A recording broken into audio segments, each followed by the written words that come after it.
is, what number is this going to be, Lisa?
All right, good morning, everybody.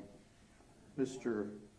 Gill, it is my understanding that the defense has some matters that it wishes to place into the record regarding the pending motion to change venue. Is that correct? We do, Your Honor. Go ahead. We have what has been marked as defendant's exhibits 228, 229, and 230.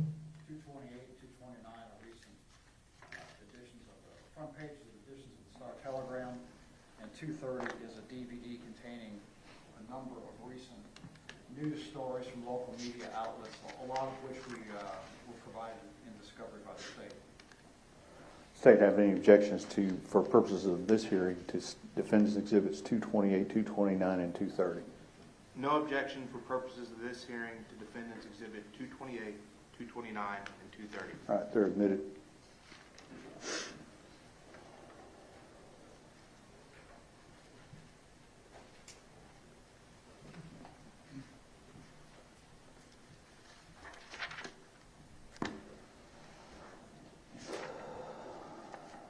Do you have any additional evidence that you would wish to offer in regard to the motion for change of venue?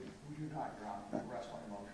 Does the defense have any evidence that it wishes to present in regard to the motion for change of venue? Any additional evidence? No additional evidence, Your Honor. The state would, the main evidence that the state has would be the panel's response during voir dire last week. Does either side desire any argument, final argument on the motion for change of venue? Defense? We do briefly, Judge. We waive our right to open and reserve our right to close. Mr. Smith? And I have the state's bench brief that was furnished to me previously.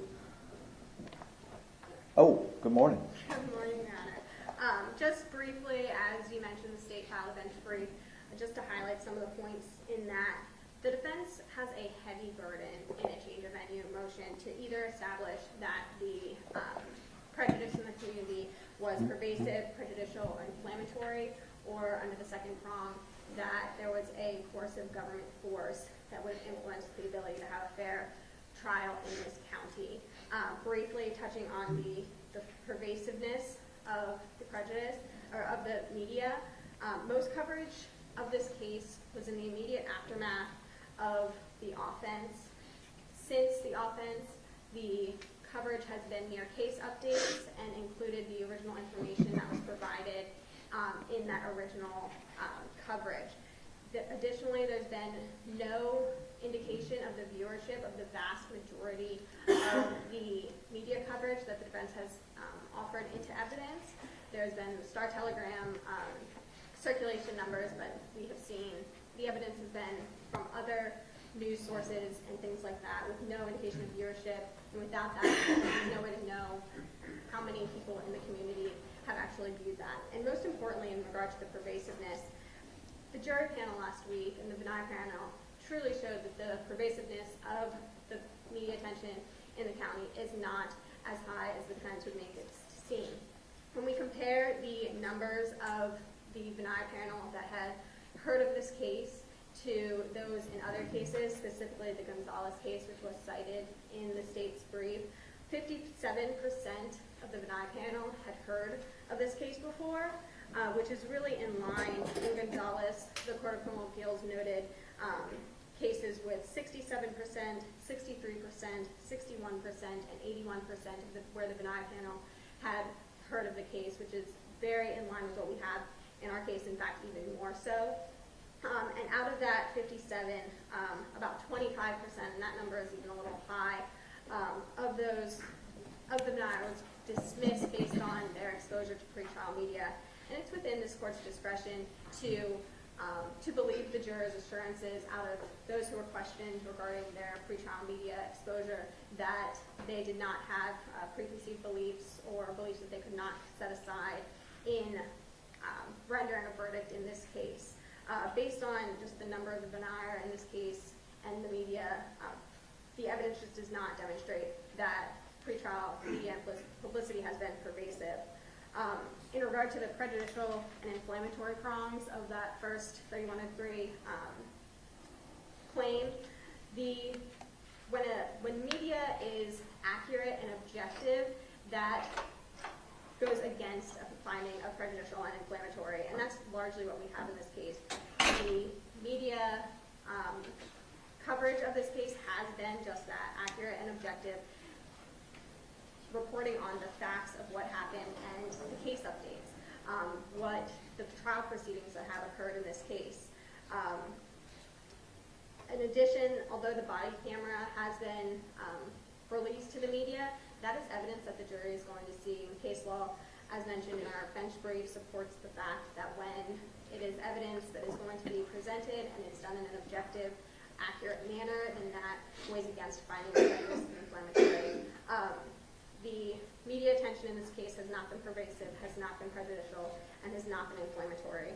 The law does not require that jurors be completely blind to the fact that this offense occurred, merely that they be fair, and that's what our benign panel showed that they are going to be able to do.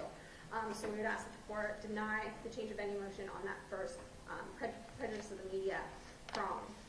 In regard to the dangerous combination, which was raised in the supplemental bench brief, the Ricer case, that we cited in our bench brief, is strikingly similar to the facts in this case and demonstrates that in order to justify a change of venue based on a dangerous combination, it's not just that community leaders spoke out about the case or maybe even spoke to each other about the case. The defense has a heavy burden, again, to show a coercive force that could influence the proceedings and the right to a fair trial.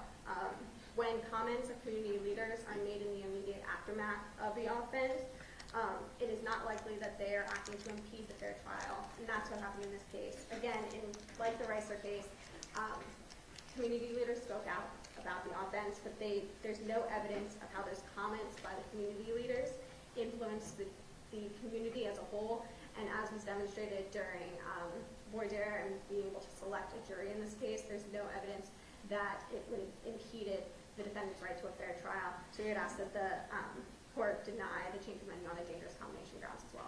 Thank you, ma'am. Mr. Gill, response. Your Honor, thank you. First of all, I have two major disagreements with what the state just told me. Number one, the majority of the publicity of this case did not occur at or around the time of the event. The coverage has been steady and pervasive throughout the 3 years that this case has been pending.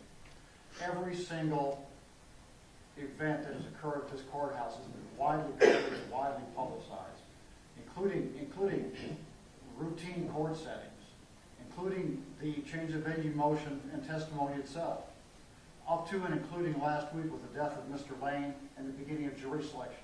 All of those matters have been widely publicized and widely distributed around Tarrant County. We presented you the Star Telegram circulation figures.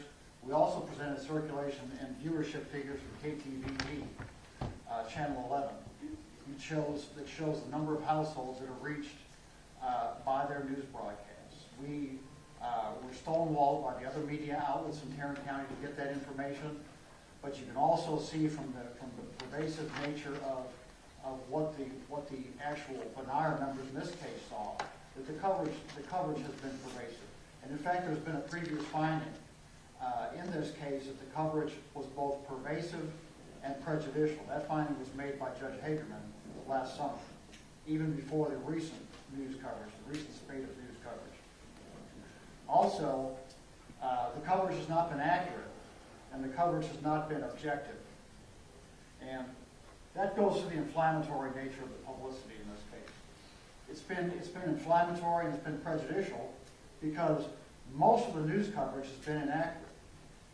Most of the news coverage has said that Aaron Dean went out to this home on a welfare check, which is absolutely and totally wrong. The news coverage has had the mayor and other leaders of Fort Worth standing up in front of them, which have been, these news conferences have been shown time and time again, saying that the weapon possessed by the complainant in this case was irrelevant, and they don't know why that is any part of this case, which is going to be a major part of the case. There are a lot of other factual inaccuracies that we see as we go through the coverage in this case, and you will see, and you have seen when you've reviewed all the news coverage that's been introduced by the defense in this case. The news coverage has also been extremely emotional and presented from the standpoint of the complainant. It's all been about the family waiting for their day in court. And I'm not saying any of this is wrong, but that's how the coverage has been. The coverage has always been told from that standpoint, about the community standpoint, about justice for Atatiana. It's been drilled into the heads of the Benaire that way. And it's been presented in a racial aspect of it. Has been presented and emphasized. That it was a white officer that shot an African-American female. And all of this is presented time and time and time again until it's become a theme and a mantra of all this coverage that has continued until this very day.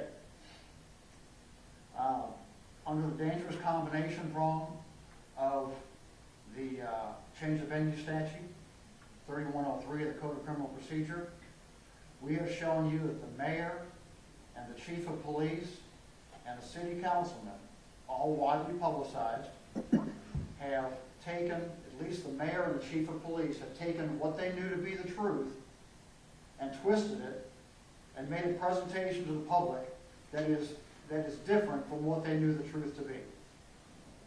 And that has all worked to the detriment of Aaron Dean. And that is dangerous, and it's a combination of individuals that did that. A combination of influential persons.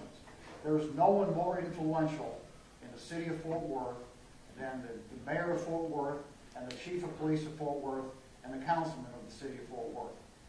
And we also presented you testimony that the district attorney was involved in making sure this case got moved along, and that the case was presented in the light best, the light shown by the mayor and the chief of police. So the coverage has been inflammatory in that regard. It's been inflammatory on the racial and the factual inaccuracies that have been presented to the public. And we saw how much that pervaded the jury panel when 109 out of 190 people raised their hand and said they'd heard about the case. We also heard more on Thursday from people that had not raised their hand before when they were concerned about security in the case. That means they had heard something about the case. They weren't raising their hands. This isn't something that normal juries raise their hands and ask about. I have never seen a jury raise their hand and ask about security for a case and how they were going to be kept secure by the court. That was a major thing that was on the minds of those jurors, and they didn't get that by walking in this courthouse without having heard something. You heard the testimony of Dr. Galusha, who testified that this is the kind of thing, publicity that the jurors have heard is the kind of thing that remains in their subconscious. So all of those people that did not raise their hand on Monday and say they had heard about the case, as Dr. Galusha testified to you, they may be telling the truth. They may honestly believe they haven't heard anything about the case. But psychologically, if they're members of this jury and they're deliberating on the case, according to the studies that Dr. Galusha presented, those facts begin to creep out of their subconscious and enter into their deliberations to the point that the facts that they heard in pretrial publicity take precedent over the facts they hear at trial. It's the first in, first out rule. What they have heard, the primacy of what they heard first takes precedence over what they hear later on, and then they match the testimony that they hear in the courtroom to what they heard in pretrial publicity to confirm what they heard in the pretrial publicity, and then use that during their deliberation. And as I mentioned earlier, what they heard in pretrial publicity is inaccurate and not correct. So just because we have a fair juror or a jury seated in this case does not mean we have a fair jury. This case has been permeated with publicity, inaccurate publicity, inflammatory publicity, and even in light of the fact that there is going to be a jury that's ready to come out here and take a seat in the jury box and begin hearing testimony in this case, there's no guarantee that under the Sixth Amendment that this is a fair and impartial jury. And we would ask that the court move venue to a place that has not been subject to pervasive publicity, pervasive, inaccurate, inflammatory, prejudicial publicity that this jury has been subject to. Your motion for change of venue is denied. You may have a running objection throughout the trial to the jury. It is my understanding the parties have furnished the state's disclosure of documents that both lawyers have signed. Is the state satisfied? We are. Defense is satisfied? Yes, Your Honor. I believe I did before the copies of files. Oh, it has been filed? Yes, sir. Okay. Are there any other matters that we need to take up? The jury is present. Is there any other matters we need to take up before we bring them in? Yes, Your Honor. The state would just like to put on the record that the court doors were open at approximately 8:30, I believe, between 8:30 and 9 o'clock this morning, and that the doors were open for anyone that stood in line to come in. There was the public, the gallery is full, so obviously it is an open court. And for the record, Your Honor, how many other courtrooms is the audio and video being piped into for closed circuit purposes? There is a courtroom next door that is, receiving a live feed, and it is open to the public. In addition to that, there is a second courtroom across the hall that is available for the media folks. It is also open to the public, but it looks like Mission Control in Houston when you walk in there. And so that's 2 extra courtrooms for the public to enter. It would also be considered open courtrooms for purposes of the law and the Code of Criminal Procedure. Your Honor, also there's an agreement between the parties for the rule under 3603 in the Code of Criminal Procedure. Family members as defined in the code, sisters, brothers, are allowed to come in and sit and watch the trial even though they may testify at a later phase. We've represented to the defense that both one of the sisters and a brother of the victim may be testifying at certain phases of this trial. However, that testimony would not be materially affected by the evidence they may hear in the case in chief, and they'd be testifying not about the offense itself as it happened. And there is an agreement with the defense for also the defendant's, I believe, mother and father and sister to be in the courtroom to be excluded from the rule as well. Is that correct? We don't need the Code of All right. Thank you, counsel, for that. And Mr. Smith. yes, Your Honor, the last thing is the state request a motion in limine on the toxicology results of Atatiana Jefferson. At this point, anything that was found in the toxicology results would not be relevant, and we would ask that the defense approach and we have a hearing outside the presence of the jury before any of that testimony is in front of the jury, so therefore we can determine its relevancy and admissibility. For limiting purposes only, is there any objection? No, Your Honor. Okay. Y'all just approach if you feel like we need to talk about that. We will. That's all the housekeeping matters the state of Texas has. He's from the defense. Yes, Your Honor. We Okay. also have a motion in limine, which would extend to everything on the state's 404B notice. Any objection for limiting purposes only in regard to 404B? For the punishment evidence, no, Your Honor. Our case in chief is only about the offense that happened on October 12, 2019. Defense motion is granted. Y'all approach the bench if you feel like you need to talk about it. Yes, Your Honor. And to be clear, we're asking that this motion pertain to both phases of the trial. Understood. Yeah, so if there's anything in regard to 404B, approach the bench. Yes, Your Honor. Okay. Anything on their notice, Judge. On their notice, yeah. And also, we would ask for a motion in limine on any victim character or victim impact evidence at the guilt innocence phase of the trial, and also any victim character evidence at the punishment phase. Any objection to that for limiting purposes only? Not for limiting purposes only, Your Honor. All right, that's granted. Your Honor, nothing else. Ms. Ford, will you be staying with us or are you leaving? I And believe counsel table. the only reason I ask is we were going to have to figure out how to get folks in. Yes. If you would return your chair over to the jury box. And thank you, I appreciate your remarks. Thank you, Your Honor.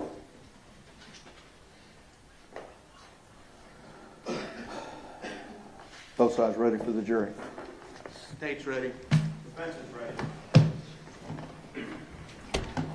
Karen? I don't know where Brian went.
Everyone may be seated.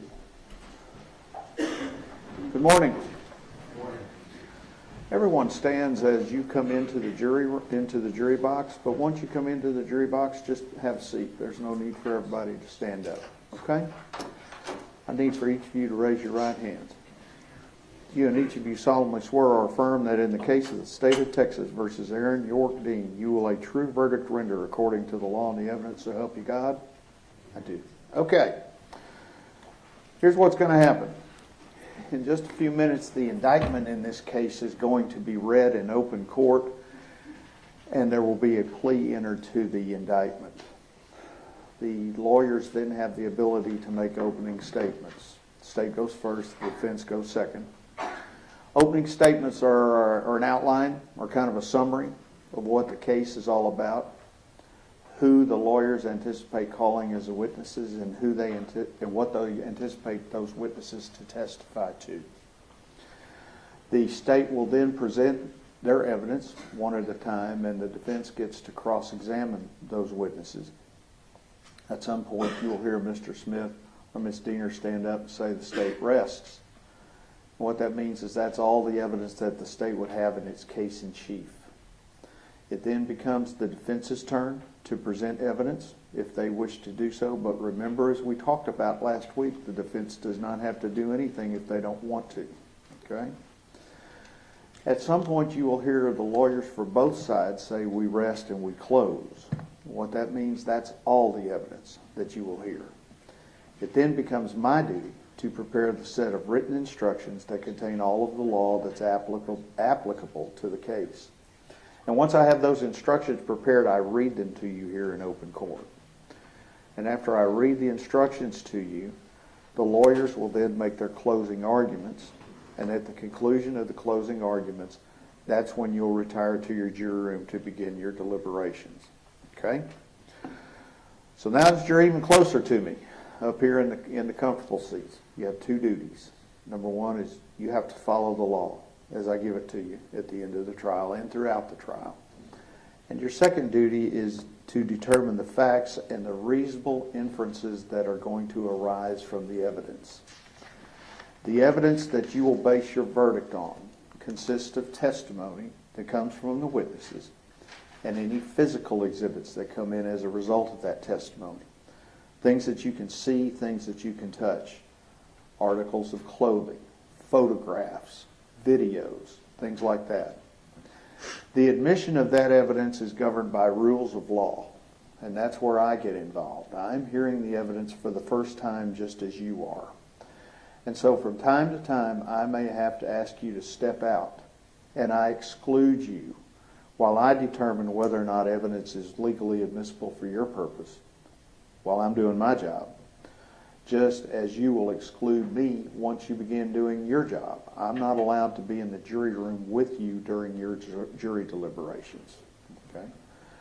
From time to time, the lawyers may make objections throughout the trial, and the purpose of the objections is the lawyers are asking me to rule on a particular rule of law that they feel that may have been violated, and you're not to concern yourself with how I rule on those objections unless I turn and give you a specific instruction, and you will know when that happens. The opening statements and closing arguments of the lawyers are intended to help you, if they do, in understanding the evidence and applying the law. For what the lawyers say is not evidence. The evidence that you base your verdict on will come from the witness stand and not from the lawyers. You must not be influenced in any degree by any personal feeling of sympathy for or prejudice against the state or the defense in this case, for each is entitled to the same fair and impartial consideration. In other words, you're to call it as you see it. Okay? You're not allowed to discuss the case amongst yourselves until you have begun your deliberations. Okay? But you're going to be spending a lot of time with your 13 new friends, okay? And the law does envision that you're going to talk and get to know each other, all right? But once you have begun your deliberations, it is improper for you to try and influence the deliberations with your own personal experiences. You are to confine your deliberations to what everyone has seen and heard in the courtroom and not what happened to somebody's cousin, okay? Again, stay away from media. I hope you can appreciate the intense coverage that this case has had and will have. So stay away from that. As I told you, we generally work from 9 until 5. We'll take a mid-morning break, mid-afternoon break, and I will try to get you out of here. As I told you on Friday, we will only work half a day today due to the funeral. Now, as I told you earlier, we are also having to deal with the availability of expert witnesses. And so there may be times that we may not work at all one day because of the trying to get the experts into town. So don't hold that against anybody else. It's just the way the world is right now. But I am very aware that y'all are taking time out of your schedules, and I will work in a manner that time is done well. Okay. You know the rules about taking notes.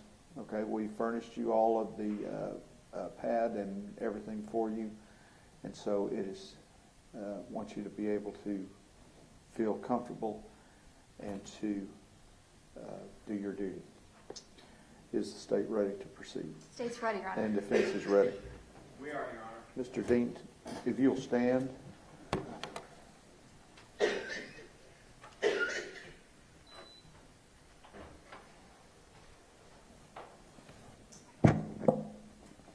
Style of the State of Texas versus Aaron York Dean. Indictment number 1616871B. In the name and by the authority of the State of Texas, grand jurors of Tarrant County, Texas, duly elected, tried, and paneled, sworn and charged to inquire of offenses committed in Tarrant County in the State of Texas, upon their oaths do present in and to the 372nd District Court of the said county that Aaron York Dean, hereinafter called defendant, on or about the 12th day of October 2019, in the county of Tarrant, State of Texas, did then and there intentionally or knowingly cause the death of an individual, Atatiana Jefferson, by shooting Atatiana with a deadly weapon, to wit, a firearm. Paragraph 2, and it is further presented in and to said court that on or about the 12th day of October 2019, the defendant in Tarrant County, Texas, did intentionally, with intent to cause serious bodily injury to Atatiana Jefferson, commit an act clearly dangerous to human life, namely, shooting Atatiana Jefferson with a deadly weapon, to wit, a firearm, and thereby cause the death of Atatiana Jefferson. Signed the form of the grand jury. Against the peace and dignity of the state. Mr. Dean, to this charge, you may plead guilty or not guilty. What is your plea? Not guilty, Your Honor. Thank you, sir. You may be seated. Does the state wish to make an opening statement? We do, Your Honor. Ms. Dean? Okay. Give me your record.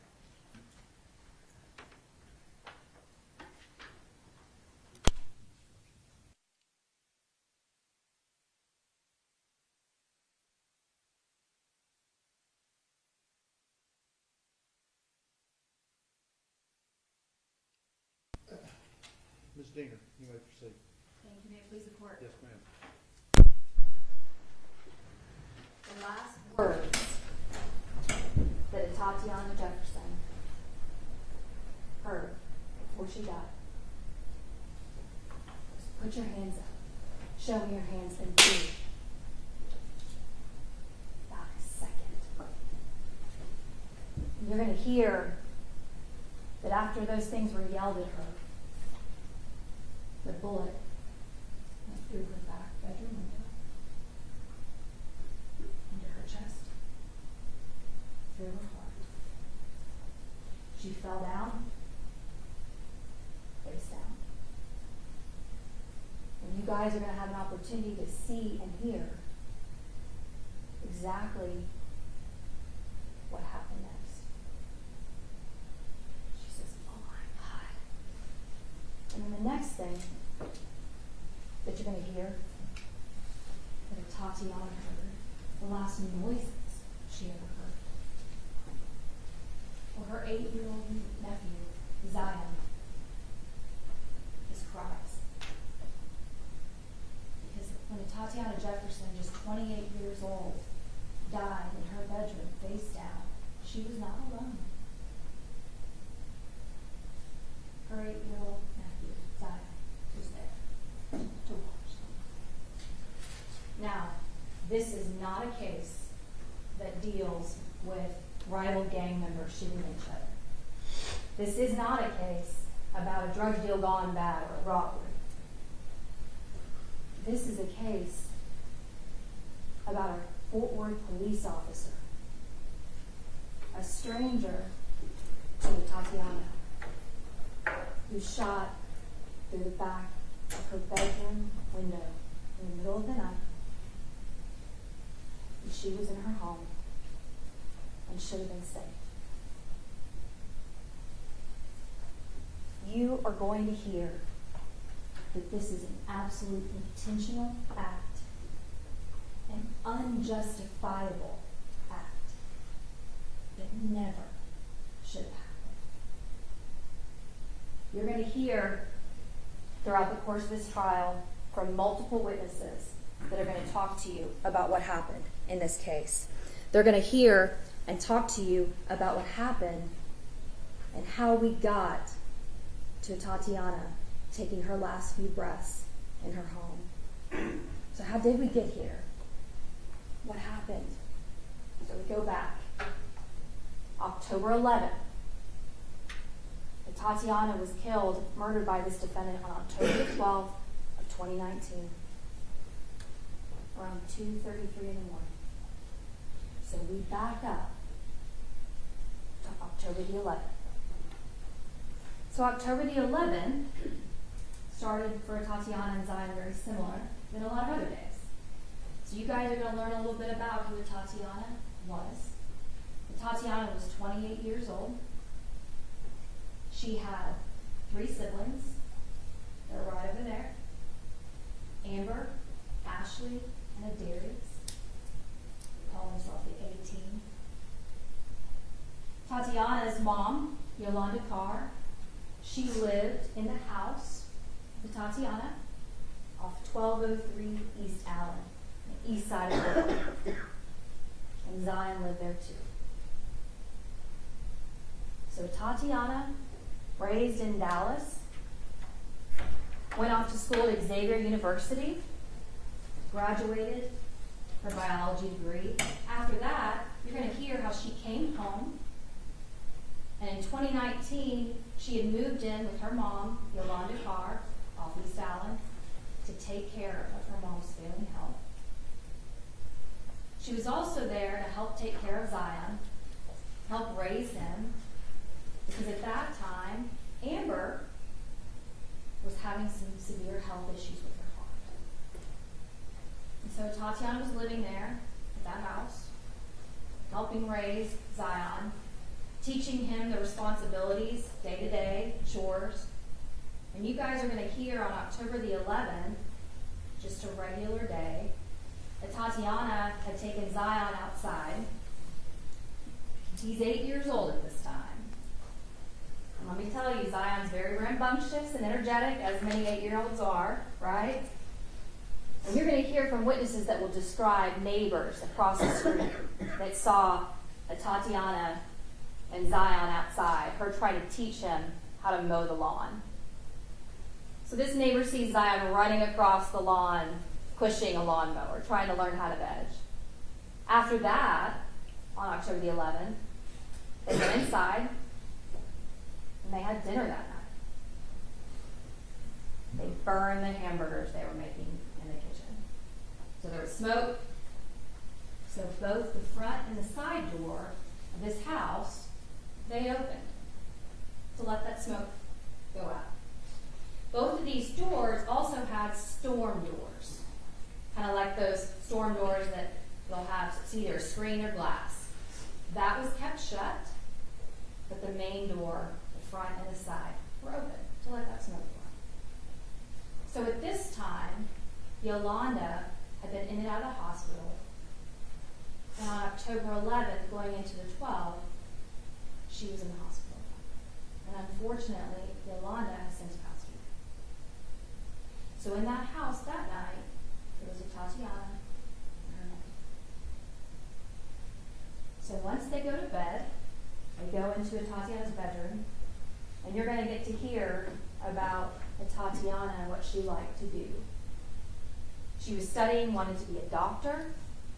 She was working, taking care of Zion, her mother, her family. She also loved to play video games. Loved to game. So she would get on the computer, play video games with Zion.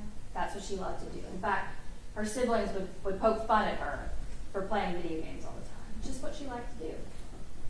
So that night, Zion goes to bed. Tatiana's in her back bedroom. They're in their pajamas. Barefoot. Comfortable. They're supposed to be safe. But you're going to learn that around 2 o'clock in the morning or so, Zion, who's asleep in her bed, he wakes up at some point throughout the night, and he sees his Aunt Tay, which is what he calls her, is still playing video games and she's up. So 8-year-old says, I want to play too. So he gets up and he starts playing video games with her. So they're laughing, having a good time. Tatiana and Zion had no idea what was coming.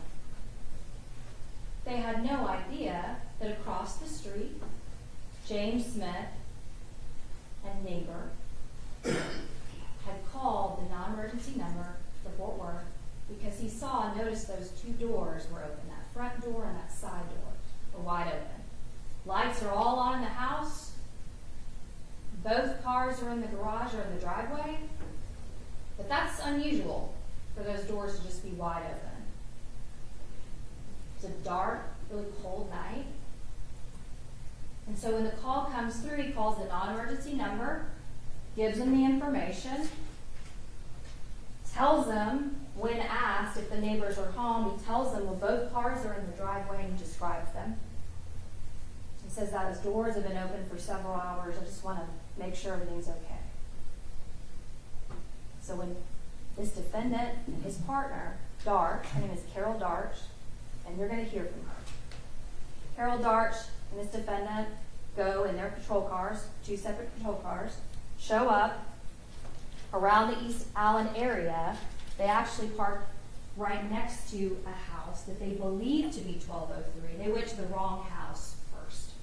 There was a house just down the street, kind of diagonal from where Atatiana lives.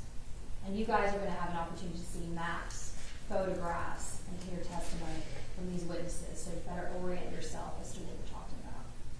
So they park next to this house on the side, and then no lights, no sirens. They then go across the street, and unbeknownst to them, James Smith, that neighbor who had called, and his family were all sitting outside on the stoop, making sure everything was okay. Because they knew this house has a woman by herself and a young child. And the one thing you're going to learn about James Smith is he and his family own multiple houses on this street of East Allen. East Allen's a little bit of a niche inside of the east side.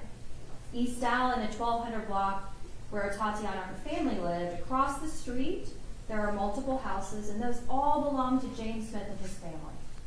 Right next door to Tatiana is a old church or mosque. Okay? There's no other houses right next to her. To her left, if you're looking at the house to the right, if you're coming outside the house to the left, you guys are going to see a very big lot, an open lot. Okay? So James Smith is the kind of neighbor that we all want. He's the kind of neighbor that pays attention, looks out for us. James Smith has lived in this area, and y'all will hear from him and learn this for 16 years. He's kind of like the mayor of this particular street, right? He's the guy that tells you your package is on the front door. He's the guy that watches out and knows everything about the neighborhood. He actually takes a particular amount of pride. He's like the guardian of that particular area. He had called the non-emergency number before. You all hear about that. So he's outside along with his other family members that live in all these houses, and they're watching. They're waiting for the police to show up and pull up and check. But they don't ever see a patrol car go to the front. They don't ever see lights. They don't ever hear anyone identify themselves. What they see is 2 figures go diagonally across the street, go up to the front door, peer inside, go to the side door, peer inside, and you guys are going to see they don't announce, they don't knock, they don't ring the doorbell, they don't step back and call for backup. They then go from the front to the side. They don't check either of those doors, those storm doors, to see if they're unlocked or locked. They then continue on to the side, walking right next to Tatiana's white car. They continue, and this defendant goes wide to the right of Yolanda's car. It's in that driveway. Darch, his partner, goes between the car, the dark car, and the house. And there's a bicycle right there. And Darch kind of hits that bicycle. It's Zion's bicycle. It's a little kid's bicycle. And at this point, Tatiana, who's sitting at her computer desk playing video games, hears something outside. To this point, she had no idea that the Fort Worth Police Department had even been called. And so you guys are going to learn that as she's sitting at her computer desk, she thinks, oh my God, it's your worst nightmare, right? Somebody's trying to break in your house, in your backyard. You're by yourself, and you've got Zion. So she goes to her purse, gets the gun out that she owns, and she walks up to the window with her gun, and she's looking outside. She's got her gun out, she's looking outside. You guys are going to hear from Zion, who was inside and watched this whole thing. Unbeknownst to her, the defendant, his partner, were sneaking from the right side, coming around, and looking at the back gate of that backyard. The defendant then proceeds to open that back gate, flashes flashlight all around the backyard. Tatiana sees flashlights. She's now heard noises and sees flashlights. She thinks, I'm going to have to protect us from whatever that is. She had no idea it was someone that is supposed to serve and protect. So as she goes up to the window, as she's looking outside, this defendant goes into the backyard, stands in front of the window. And you're going to see on this body camera that he turns, something catches out of the left of his eye. Something catches. He sees something, he turns, and you will hear, put your hands up, show me your hands then. And I'm talking about, show me your hands, put your hands up, boom. It is not fast enough for Tatiana to process and follow the commands of an unknown stranger in the backyard, let alone fast enough for him to see anything in her hands.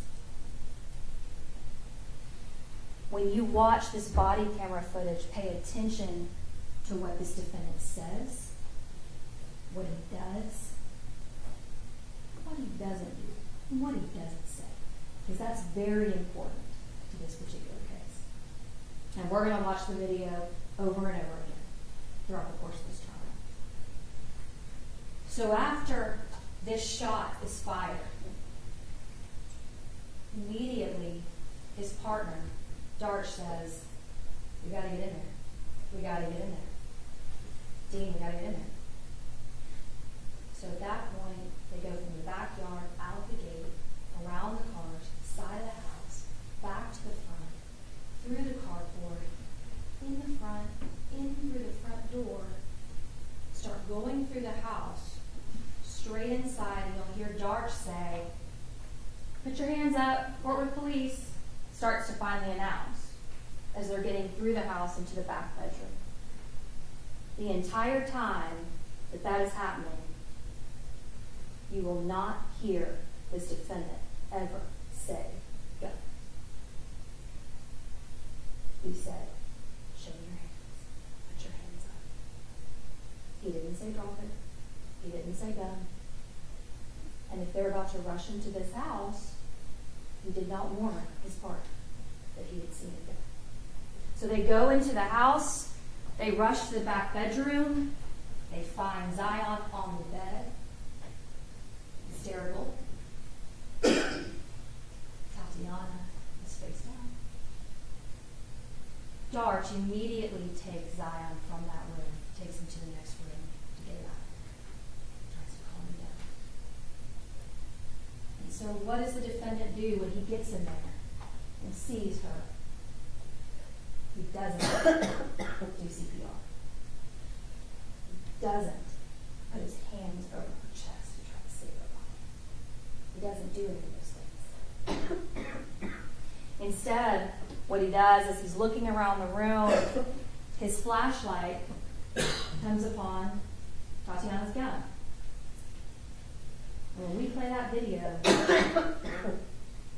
want you guys to listen to the sigh and what he said next. Looks like we got a weapon. Thank God, right? The evidence is not going to show you at any point throughout that entire video that you watched that he ever says anything about seeing a gun in her hand. And when you watch that video and you see how fast this happens, there's no way. There's no way. So after they get inside and he is looking around, he starts playing with her gun, trying to figure out how to turn off the light of the laser, trying to figure out how to disarm it, sets it down, still not providing any kind of CPR or life-saving measures to her. And it's not until you hear at the very front, because they've called for medical help and other backup, when he hears those first few officers show up at that front door, because they announce Fort Worth Police, you're going to hear him say, "We're back here." And it's at that point he grabs a blanket and finally puts it on her chest. But it's too late. And it wouldn't have mattered if he would have put that on at the beginning and started doing CPR, because she had the whole power. So it wouldn't have mattered. So they perform life-saving measures, and they spend 20 minutes trying to save her life. They did everything they possibly could. But they could not save her. She is pronounced. It's at that point you're going to hear about the investigation and what happens after that. You're going to hear about how Darch, his partner, when all the different supervisors, the entire Fort Worth Police Department shows up out there at the scene, that Darch does what's called a walkthrough of the scene. This is something that is done in police shootings. So she goes through and does a walkthrough. Here's where this happened, here's where that happened.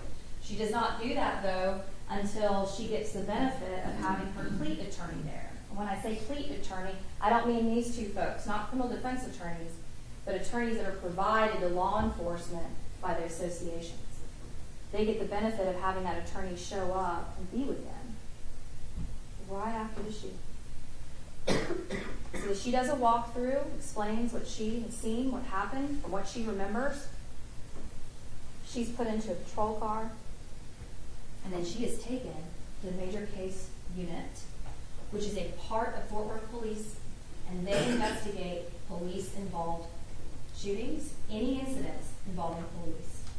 So the major case department has that particularized knowledge and training, and they handle these cases. So they did their own investigation.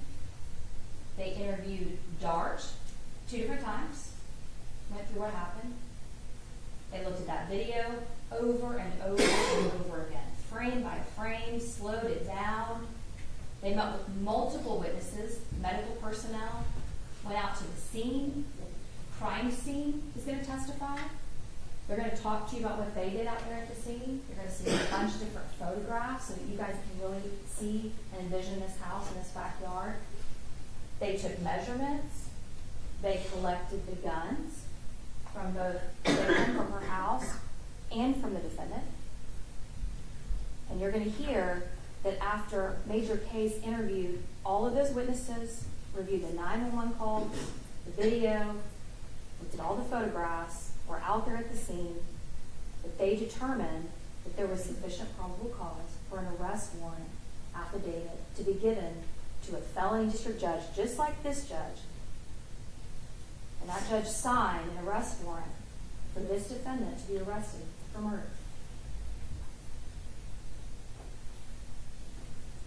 At the conclusion of this case, after you hear all of the witnesses that are going to testify, you listen to that 911 call, you look at those photographs, you watch that video as many times as you need to. Thank God we have it. After you look at all of the evidence in this case, you will be sure, beyond a reasonable doubt, that this is murder. You're gonna know that this is not self-defense. This is not a circumstance where they're staring at the barrel of a gun and he had to defend himself against that person or to protect against his partner. The evidence will support he did not see the gun in her hand. This is not a justification. This is not a self-defense case. This is murder. Your home is supposed to be the one place on earth that you get to go to be safe, to seek shelter, to seek refuge. But for Atatiana Jefferson, her home was not her refuge. It was not her sanctuary or her safe place. It was her demise. And she left in a body bag because of what he did. And so we're going to ask you to hold him responsible because that's what the law and the evidence demands. Thank you. Mr. Gill, Mr. Brissett, you wish to make an opening statement or reserve the right? We do, Your Honor. Mr. Brissett. And please report. Yes, sir. Ms. Diener, Mr. Smith, members of the Carr Jefferson family, members of the jury. On the night of October 11th, my friend Aaron Dean never thought he'd be putting on his Fort Worth police uniform for the last time. Nor did he ever think he'd be here today before you with the charge of murder. He started his shift like he did every other Friday night when he was working. He's a young officer working a deep night shift, 8 to 6. Check it a little early in the 7 o'clock hour. As that shift went on, during the middle of his shift, he's assigned a call, the call that we're here to talk about today. And as he goes through that call, he gets to the backyard. And as soon as he and his partner go in the backyard, they're immediately presented with a situation that they have to deal with. As soon as Aaron enters the backyard, he sees a silhouette in the window. Aaron sees that silhouette in the window, and that silhouette has a firearm. That silhouette has a firearm with a green laser mounted on the front rail of that firearm, pointed directly at Aaron, closer than me to you to the window. Aaron has an air conditioning unit to his right, a gate and obstruction of a fence to his left, and his partner is butt cheek to butt cheek behind him. He has no place to go. He takes a half a step back, gives the commands, as part of training, draws his weapon for the first and only time right then, and fires one shot. And tragically, Atatiana Jefferson is killed as a result of that. How did he get there? That's the question. And remember from voir dire, we start having to talk about the calculousness of reasonableness in this case. For that's what we're really talking about. Was it reasonable for Aaron to do what he did? That's the test for police officers when they use deadly force. It's an officer's worst nightmare around the world to have to draw their weapon and use it in defense of not only themselves or for others. So we have to start looking at what Aaron knew at the time. What did he know at the time? What data was given to Aaron at the time he responded to this call? This case is about facts and not emotion. You can have all the grandiose opening statements about emotion and words and everything else, but we have to get back to the facts. So let's start with James Smith. James Smith enters the stage in this case when he makes a non-emergency call to Fort Worth Communications.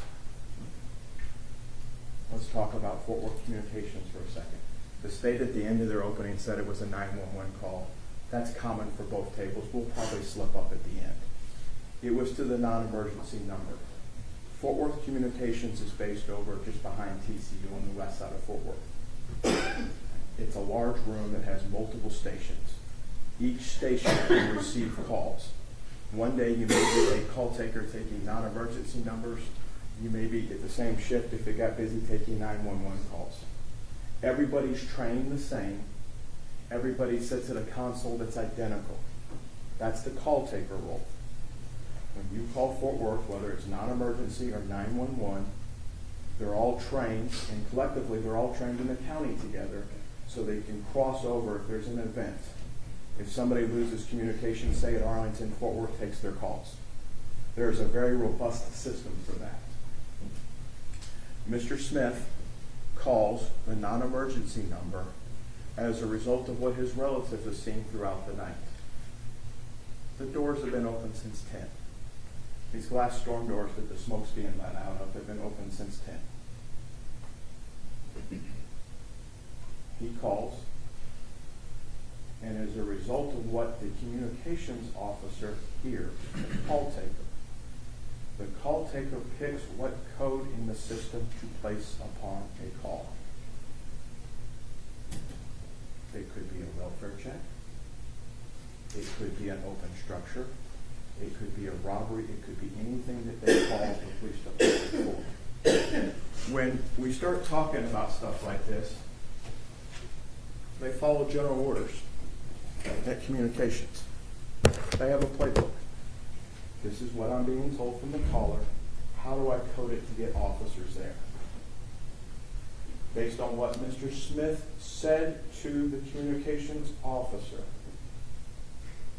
Not what he thought he said, not what he told the media several days later he said. What he said on that call was that it was an open structure. That's what the operator took and coded. In the city of Fort Worth, that gets coded as a signal 56, an open structure.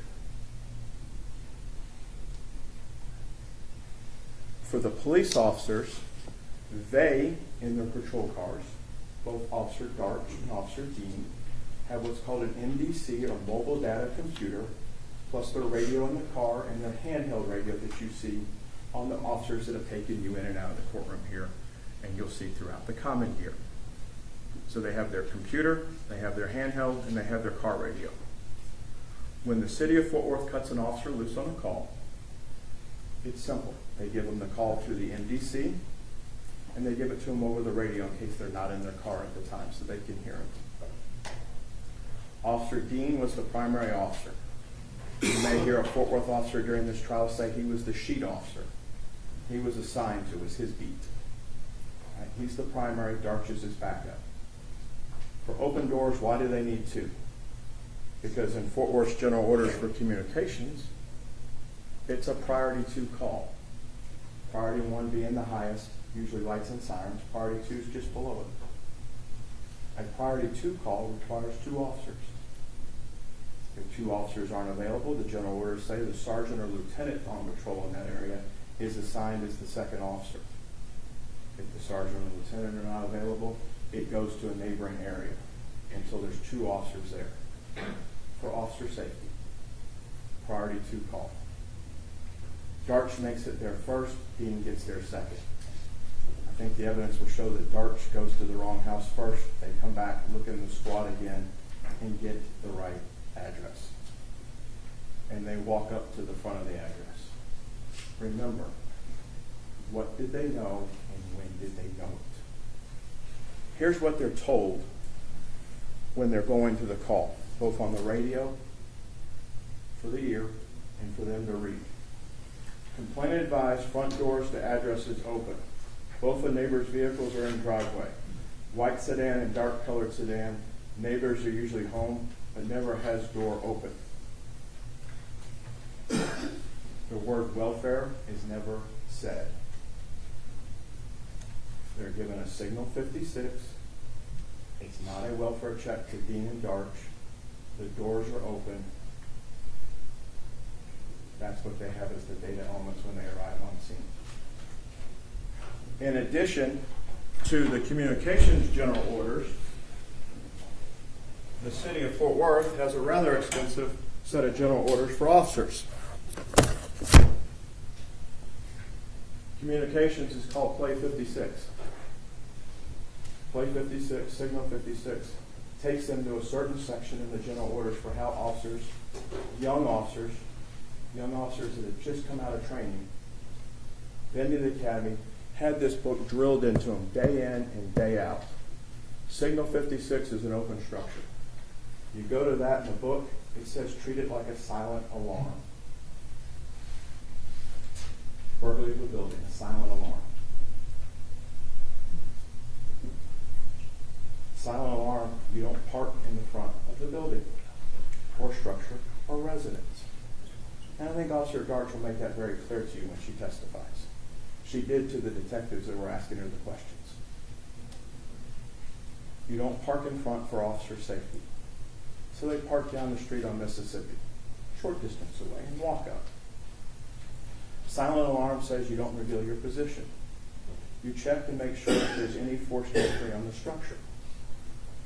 And in fact, as it tells you what you're supposed to do, the unit in charge of the call shall inspect the structure to determine if there's any signs of forced entry. Any signs of forced entry. It doesn't say just on one side.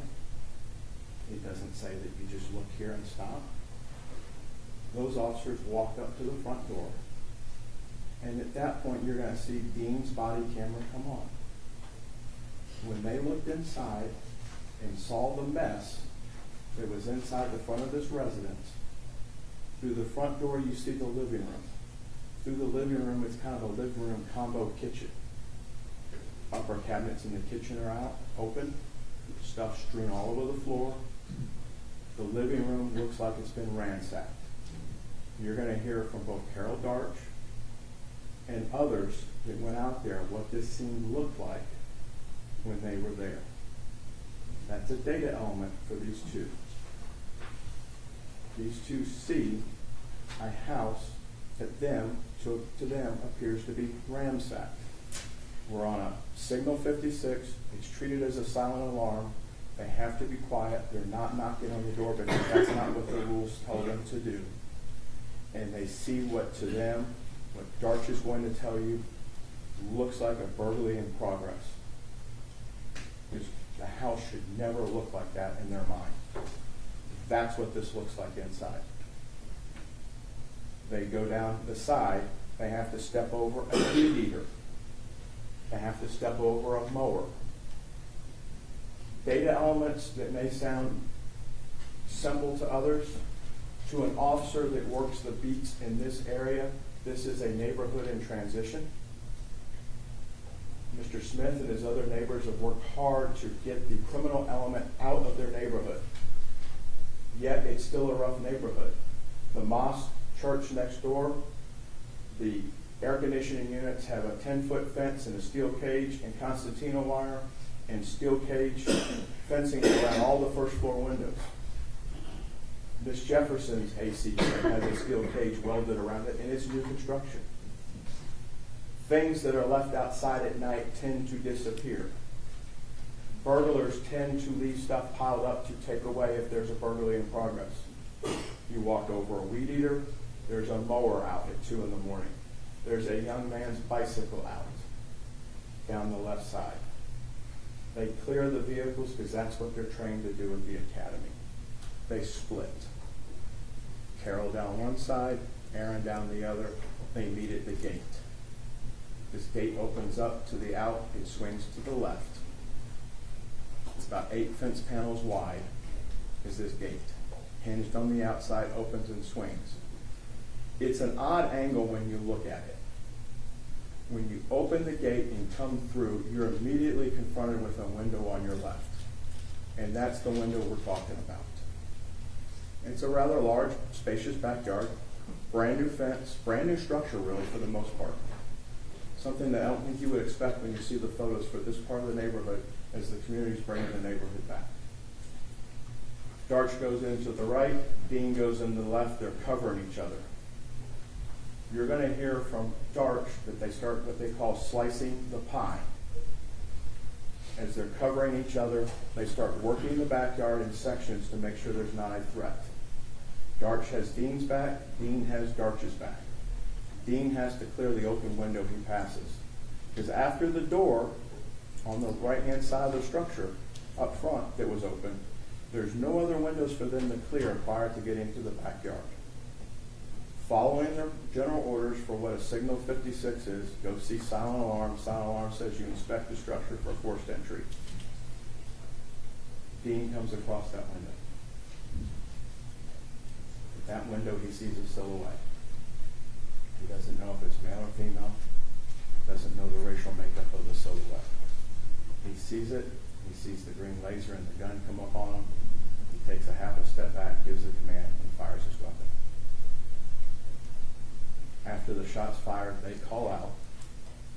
Depending if it's radio traffic, both of them key their mic at the same time. The first one that keys wins. Only one broadcast goes out. You can hear it from Dean's body camera, what they're asking for, a supervisor and MedStar. Darch tells Dean, you got to get in there. We got to get in. Dean tries to go through the window. That's his first reaction. They go in, they clear the house. They get inside, and Dean does find the weapon. He moves the weapon away. In training, Dean and Darch are taught to move the weapon away from anybody that's been involved in a critical incident. It's part of their training. When Dean moves the weapon away, you'll see the green laser emitting still from it on the camera. The same green laser that was pointed at Dean, and in turn pointed at Darch's back.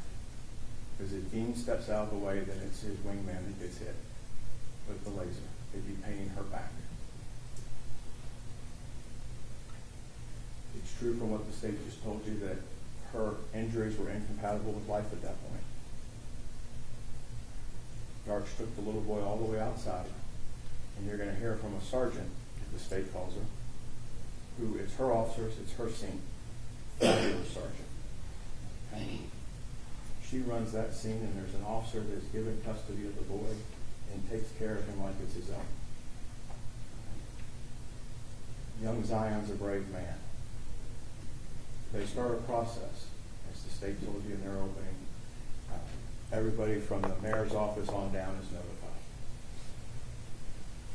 One of the people that's notified in this case is of particular interest to y'all.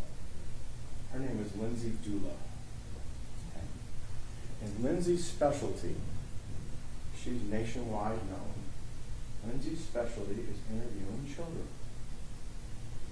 Lindsay's specialty is interviewing children that have faced traumatic events. And Lindsay is called in to the place where she works called the Alliance for Children.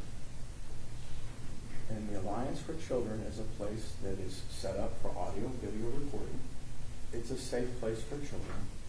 It's a safe place to record children and interview them so somebody that's professionally trained in interviewing a young child can interview somebody and get the information at one time. There's viewing rooms. There's observation rooms. Lindsay primarily does this for cases involving crimes against children. But there was forethought by the sergeant at the scene and the lieutenants and the captains that showed up to bring in the crimes against children or CACU units to assist with this. Young Mr. Carr is taken to the Alliance for Children. And Lindsay Dula interviews him. And I anticipate that you're going to hear from Mr. Carr probably even this morning. And there's some key takeaways I think you're going to hear from him. One, he recognizes the Fort Worth badge. And when Lindsay's talking to him, he knows it's the male that shot, not the female. So we start to talk about and see what was seen from the inside, from the eyes of an 8-year-old. And he'll tell you, he acted it out for Lindsay, hopefully he'll tell you here, that his aunt raised the gun up and didn't do what the officer told her to do. Because the camera doesn't catch everything. The camera catches what you can see from Dean's left shoulder. Back to those data elements. What did Dean know at the time? And what did he do with it? They interviewed Darch, Officer Darch, Major Case does. Carr's interview's over at 5:30 in the morning. Darch's interview's over at 7:07 in the morning. So before the rooster crows 3 times, they knew they being the government, a pretty good idea of what took place out there. That gun was relevant. Everybody in Texas, everybody in the United States has the right to defend themselves in their home. This is a tragic accident. That gun was placed in the line of a police officer. A green laser was placed on the officer. That officer considered that to be deadly force against him and reacted accordingly. And tragically, Ms. Jefferson lost her life. You're going to be charged, and this court's charged at the end, as to whether or not that act by Aaron was reasonable under the definitions that the judge will give you. We ask you to keep an open mind throughout this week. It'll go into next as the evidence is brought forward. And as you're looking at the evidence in the sterile courtroom, it's what did Aaron know at the time, not after the fact. Once the shot's fired, we have a different story. Okay? There's no doubt in my mind that Ms. Jefferson was a great person. The law requires you, when you consider a use of force shooting like this with the police, is what did the officer know at the time that was reasonable? All the stories that have gone on post that, I think you'll see this week are not true. We look forward to you having this case at the end. Thank you. Thank you, Judge. Yes, sir.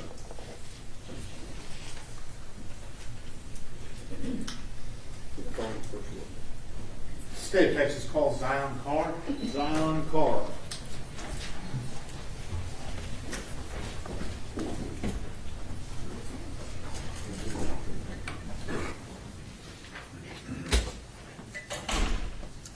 Now, Coach, we can Absolutely. Young man.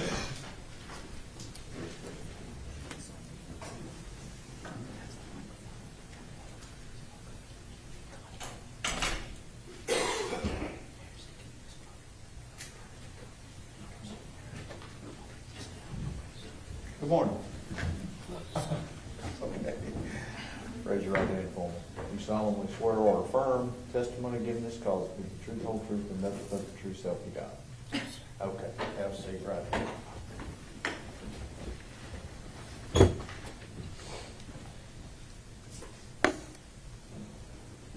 Okay, there's a rule in effect, okay, that says that you can't be in court unless you're testifying. And once you have testified, don't tell anybody else what you testified to, except the lawyers, okay? Yes. Okay.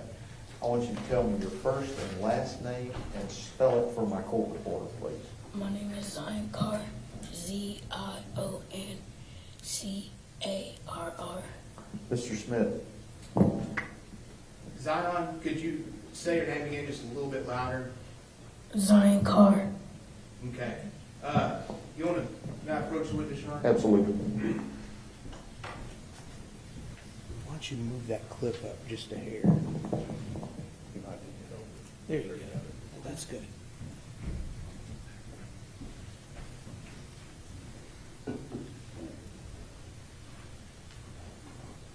Zion, how old are you?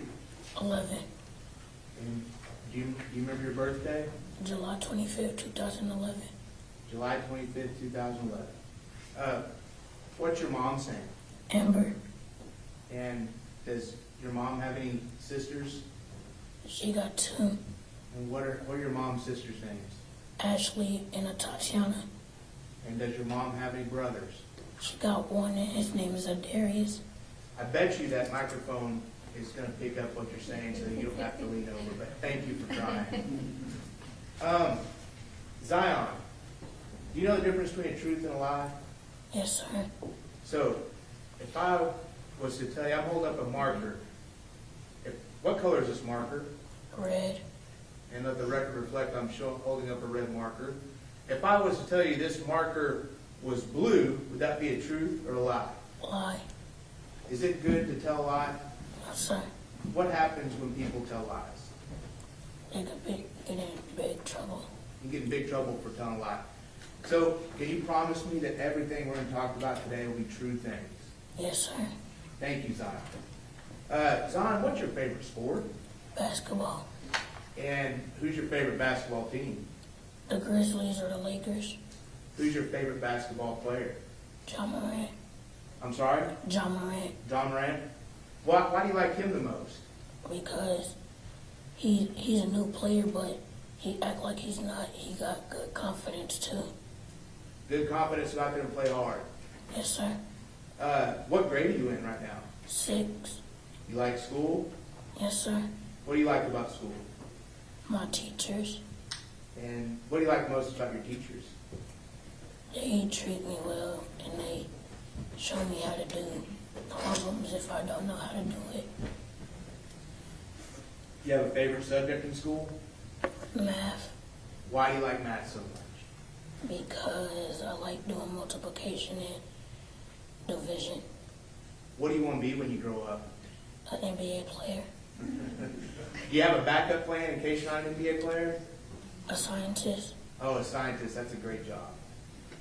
Well, Zion, I want to talk to you this morning about your aunt, Atatiana. Is that okay? Yes, sir. What did you call your aunt, Atatiana? Did you have a special name for her? Aunt Tay. Aunt Tay. And did you used to live with Aunt Tay? Yes. And when did you live with Aunt Tay? When she moved in with my granny. And does your granny have a different name? Her name is Yolanda. Yolanda. Is your granny still here with us? No, ma'am. No, sir. And when did she die? Do you remember? 3 months after my auntie died. 3 months after your Aunt Tay? Yes, sir. And so where were you? Do you remember the name of the street that you lived at with your granny and your Aunt Tay? East Avenue, I think. East Allen? Yes, sir. And why were you living there with your granny? Because my mama wasn't doing good yet, so I had to live with my granny. Was your mom sick? Yeah. And so who else lived with you and your granny on East Allen Avenue? Just me and my auntie and my granny. Did you like living with your grandmother and your auntie? Yes, sir. What did you like about it? I like how my auntie always play games and my granny take care of me. What kind of games did your auntie play? Apex Legends or Ream Royale. Apex Legends or Ream Royale. Oh, Ring Royale. What kind of games are those? Are those card games? It's shooting games. And what are they? Video games? Yes, sir. Did you get to play with her? Yes, sir. Do you like playing video games? Yes, sir. Did Aunt Tay also show you how to do different things like mow the front yard Yes, sir. and how to do different chores? Yes, sir. What other chores did she teach you to do? It's not a chore, but she taught me how to make hamburger patties. How do you make hamburger patties? You take them out the freezer, put them on a pan, or put them in the oven, or get a pan and put them on there and put it on the stove and just let it sit and then flip it. And what do you do after you flip it? When it's done, I put it on some hamburger buns, put ketchup, lettuce, and pickles, and eat it. Okay, now let me get this straight. What do you put on your hamburger again? Ketchup, pickles, and lettuce. And that's your favorite way? Yes, sir. No mustard? You shake your head no? No, sir. And no onions? No onions. Okay. Well, that was nice for her to teach you how to do that. Yeah. What other things did you used to do with Aunt Tay? We used to go to the park all the time. What would y'all do at the park? Sometimes we would play tag or hide and seek or just walk around in the little park area. Did you love your Aunt Tay? Yes, sir. You miss her? Yes, sir. So I want to go back to the night that something happened to Aunt Tay. Is that okay if we talk about that? Yes, sir. So before you were in the bedroom with her, with Aunt Tay, what were you doing? What were y'all doing together? Playing video games. Before then even, did y'all cook hamburgers that night? Yes, sir. Who cooked the hamburgers? Me. All right, did you cook them just like you told us earlier? Yes, sir. But I burnt them You burned them? How'd you know you burned them? because we were just playing games. Then we just heard the alarm going off. Then we opened it. A whole bunch of smoke came out of the oven. And were you cooking these in the kitchen? Yes, sir. So what'd you do after all the smoke came from burning the hamburger? We opened up the screen door and let the smoke go out, and we were just getting paper and going like that so the alarms could stop. And when it was done, we went back playing our video games. Okay, I saw you made a motion with your hand while you were talking. I'm going to kind of explain what you did so the court reporter can type it up. And you tell me if I'm wrong, okay? Yes, sir. Okay, so were you waving your hand in a back and forth motion in front of your face? Yes, sir. And were you doing that to show how you were waving the smoke out of the house? Yes, sir. Okay. So, did you eat those hamburgers? Did you eat them? Yes. No, it was burnt. Only one of them survived. Okay, so what'd you do with the burnt ones? I threw it in the trash. And what'd you do with the one that survived? Ate it. And what'd you put on it? Ketchup, pickles, and mustard. I mean, lettuce. Was it a good hamburger? It was. What'd you do after you ate that hamburger? I went to my auntie's bed and played on my Nintendo Switch. What's a Nintendo Switch? If I've never heard of it before, how would you explain it to me? It's like a video game. It's a screen, and it got like 2 controllers on the side of it. Is it the type of video game you play on a TV screen, or is it something you hold in your hand and the screen's in your hand? Both. Oh, you can take what's on your screen in your hand and put that on the TV? Yes, sir. You could take off the controllers and, like, when you buy it, there's like a kit where you could plug the HDMI in it and take off the controllers and put the screen on it, then you'll see it on the TV. Were you playing it on the TV or in your hand after you ate that hamburger? In my hand. And what was your Aunt Tay doing? She was playing video games with her friends. Okay, was she playing video games on a handheld device or on the TV? On the TV. Do you remember what type of gaming system it was? A PS4. And when you say she was playing with her friends, were her friends in that bedroom with y'all? No, sir. Where were they? They was in another house, but she added them to a party so they could talk to each other. How was she talking to them? On a mic. And was she hearing what they were saying? Yes, sir. And what game was she playing? Green Royale. Green Royale. Yes, sir. So, did you end up falling asleep that night? On No, the sir. bed? No, sir. What room were you in while you were playing your Nintendo Switch with your Aunt Tay? My Aunt Tay's room. Aunt Tay's room. Were you on the bed, on the floor, or something different? On the bed. And do you remember what you were wearing? Only underwears. Were you under the covers or over the covers? Under the covers. Was it a little cold? No. No? It was good underneath the covers. Yes, sir. How long did Aunt Tay play video games that night? Like an hour or 30 minutes. Did you ever go to sleep at all? No, sir. Not before she heard a noise, you didn't fall asleep just for a little bit? No, sir. All right, so did your Aunt Tay hear a noise outside the bedroom? Yes, sir.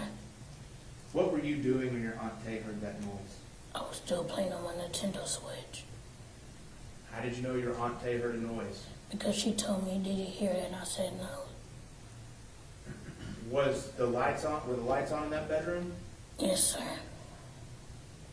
And after she told you she heard a noise, what did she do? She went to get her weapon out her purse. Where was her purse? Next to her table where she worked at. Before she heard that noise outside, where was your Aunt Tay sitting? Was she at that desk? No, she was in the middle of the room with her, she had her chair in the middle of the room playing on the game. And so you said she went to her purse and grabbed out a weapon. What do you mean by weapon, Zion? A gun. Was it a big long gun or a gun that you can hold in your hand? A gun you can hold in your hand. And did you see her go to her purse and get that gun? Yes, sir. And what did she do after she took the gun out of her purse? She just held it to her side. She didn't point it up. She just kept it next to her, like on her side. And where did she go with after she picked up the gun? She was about to start walking to the window. Okay. And when she walked to the window, what did she do? I didn't hear nothing after that. I just seen her fell on the floor. Okay, I want to go back just a little bit. Do you remember that night, after all this was over with, going to talk to a lady at a special place in a little bitty room? No, sir. We talked about this before. Her name was Lindsay Dula, and you wouldn't talk about what happened? Like when he took me? Yes. Oh, yes, sir. And you went and talked to that lady and told her everything about what happened, right? Yes, sir. Did you see, whenever your Aunt Tay walked towards the window with the gun, did you see her kind of pull the gun up just a little bit away from her side? No, sir. Now,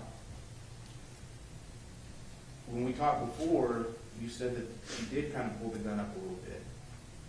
Do you remember that? No, sir. It's okay if you remember it. I mean, I just want you to remember it exactly the way you do. Do you remember if she had the gun up or down? Down. Down. Are you sure she didn't have it up at all? No, sir. Okay.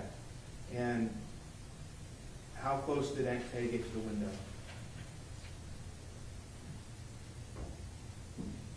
I can't, I don't know how to, like, say how far she was. Like, I say, like, she was, like, 3 feet away. Okay. She got pretty close to the window? Yes, sir. Was she saying anything to you as she got closer to the window? No, sir. Did you hear anything as she got closer to the window? No, sir. Did you see something that happened? I seen her fell on the ground. Did you see anything outside the window? No, sir. You didn't see a man with a badge? No, sir.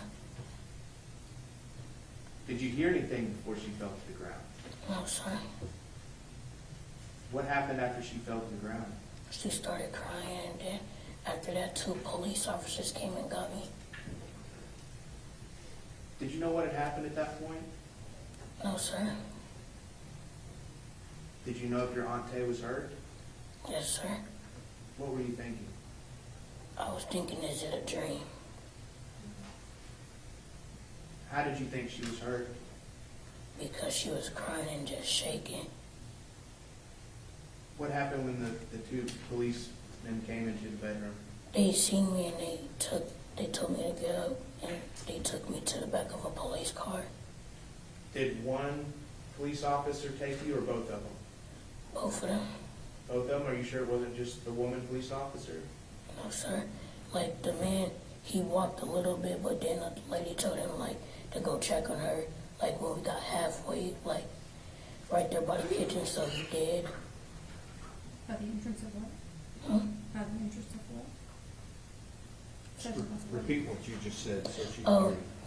she told the man to go check on her. Go check on my auntie to see if she was still alive, and he said okay. Did you know if your auntie was still alive at that point? No, sir. Where did that woman officer take you? To the back of a police officer.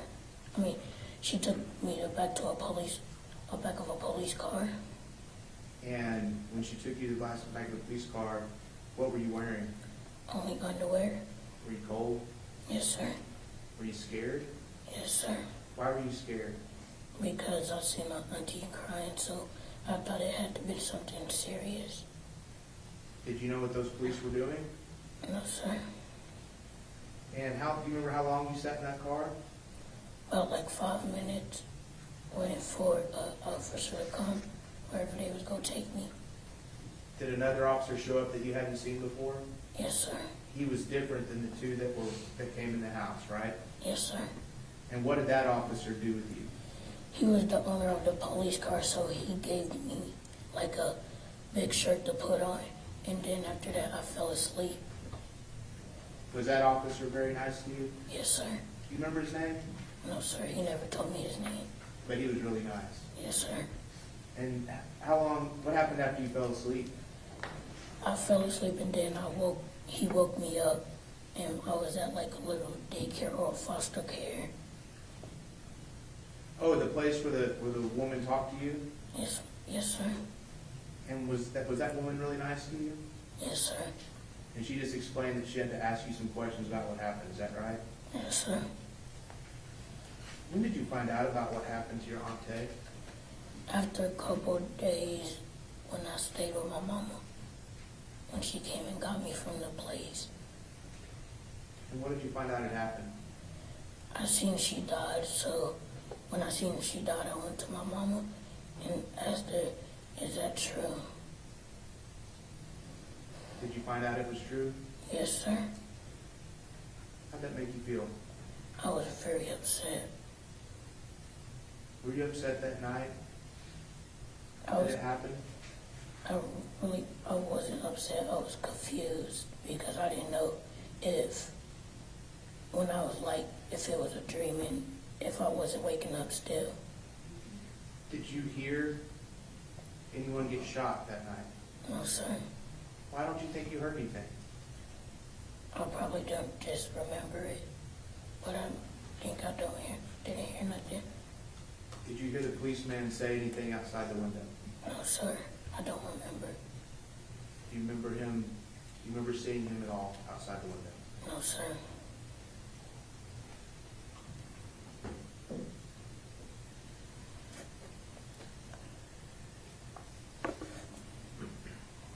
The house that you lived at with your granny and your aunt Tay, how many front doors did it have? Had two. And which of those front doors did y'all normally use? The side one, the one where the car was next to. The side door that the cars were next to, is that right? Yes, sir. And the other door points out to the street, right? Yes, sir. Did y'all ever use that one? Sometimes if we order something to eat.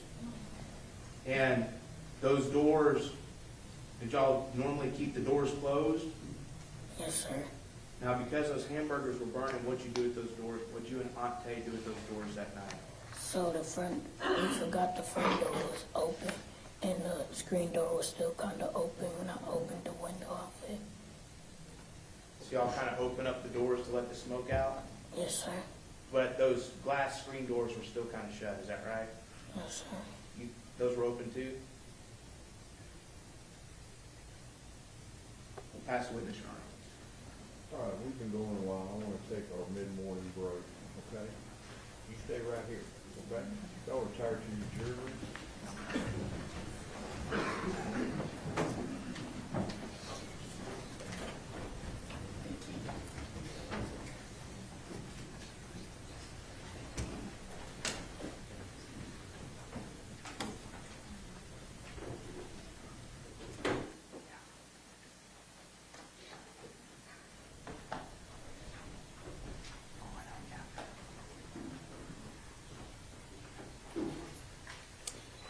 And if you'll unclip that microphone, then you can step down, okay? Go with Mr. Smith. Hang on, go.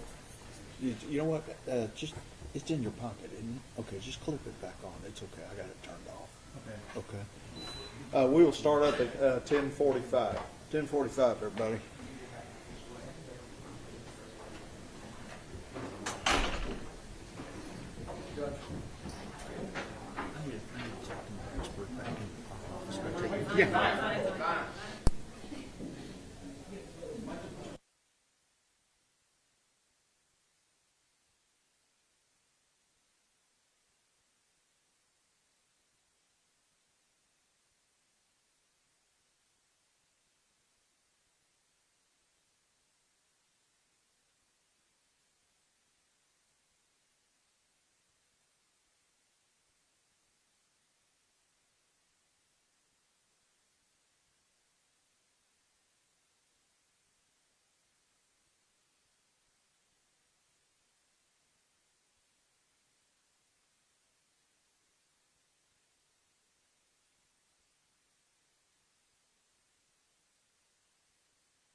No, because I want to put some stuff on the record, if that's okay.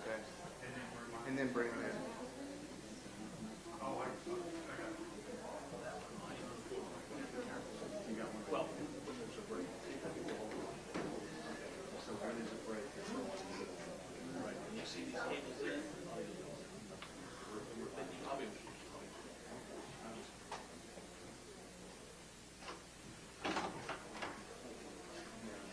Not yet, not yet.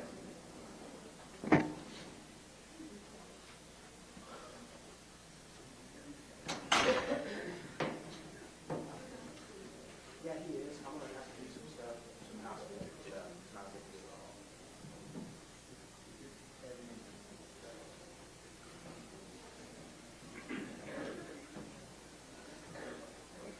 I told her.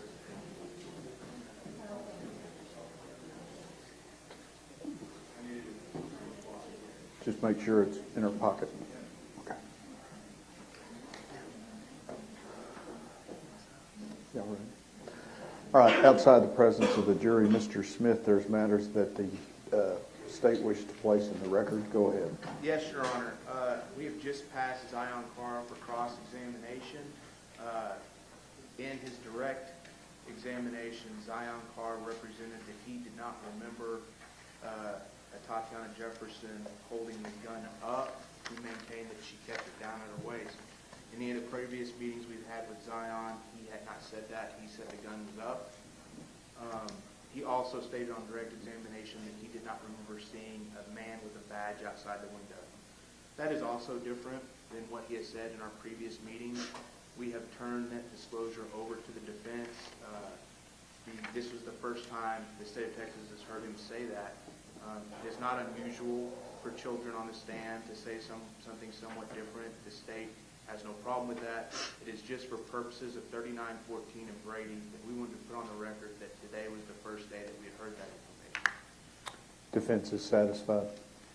Yes, Your Honor, and to the government's position on that, they have provided us updates throughout the pendency of this case. Every time they've met with him, updates from those notes, and we were just as shocked as Mr. Smith was from changing testimony. All right. And Your Honor, and this will come out later in trial, we have agreed versus the defense impeaching this witness. I'm going to say that they still have a right to do, but we have agreed with the defense that we are going to redact portions of the forensic interview and offer the portions of the forensic interview where Zion is discussing the incident on October 12, 2019 for the jury. But we will, this afternoon after the funeral, we will get that redacted and get a copy to the defense so we can agree on its admissibility. That's the defense's understanding. Yes, Your Honor, I offer the original record only and offer Exhibit A of it for all purposes included. Would there be any objection to that procedure? No, Your Honor, we would join in its offering. Okay. All right. Thank you to the lawyers. Mr. Smith, if you'd have Mr. Carr come back in. Thank you, sir.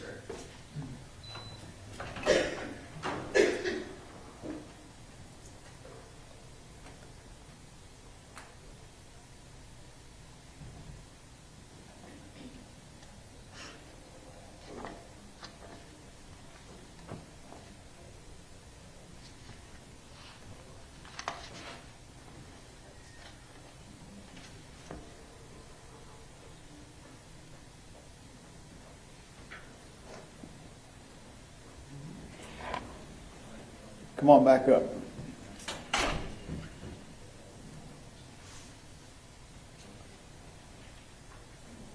Let the bailiff check the microphone for you, okay? Okay, raise it up a little bit on it.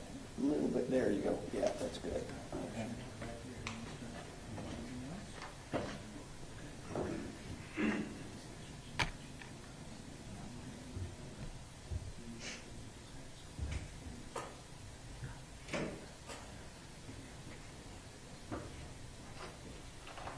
You good to go? All right. Both sides ready for the jury? State's ready. All right, let's go. You can sit down. No, you sit down.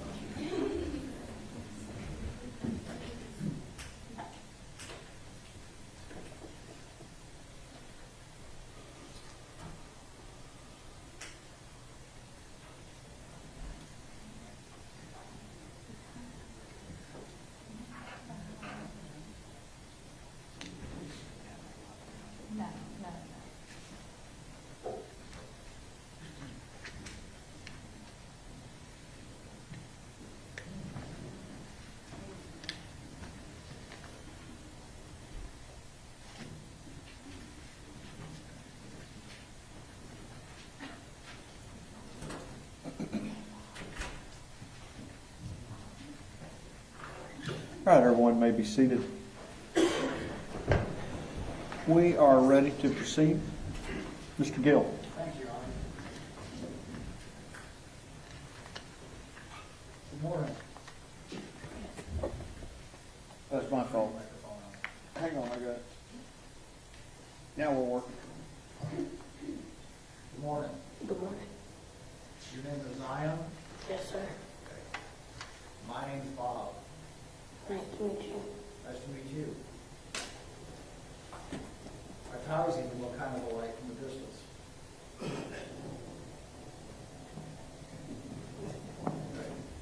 So, you were very kind and answered all of Mr. Smith's questions for him this morning. Would you mind if I asked a few questions too? Yes, sir. Okay, thank you. And what I really want to talk to you about, since it's, 11 o'clock in the morning and my stomach's growling, I really want to talk to you about those hamburgers. Yes, sir. Are hamburgers your favorite food? Yes, sir. Okay, what is? It's buffalo wings. Okay. All right, well, I like those too. So let's go back to when you were living with Aunt Tay. Okay? Okay. And that was Grandma Yolanda's house, is that right? Yes, sir. And Grandma Yolanda was in the hospital, did I get that right? Yes, sir.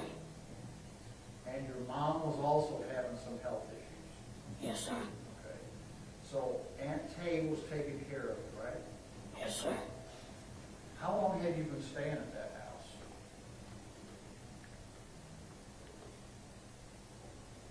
I really don't know. Probably when I was like 5 or 6.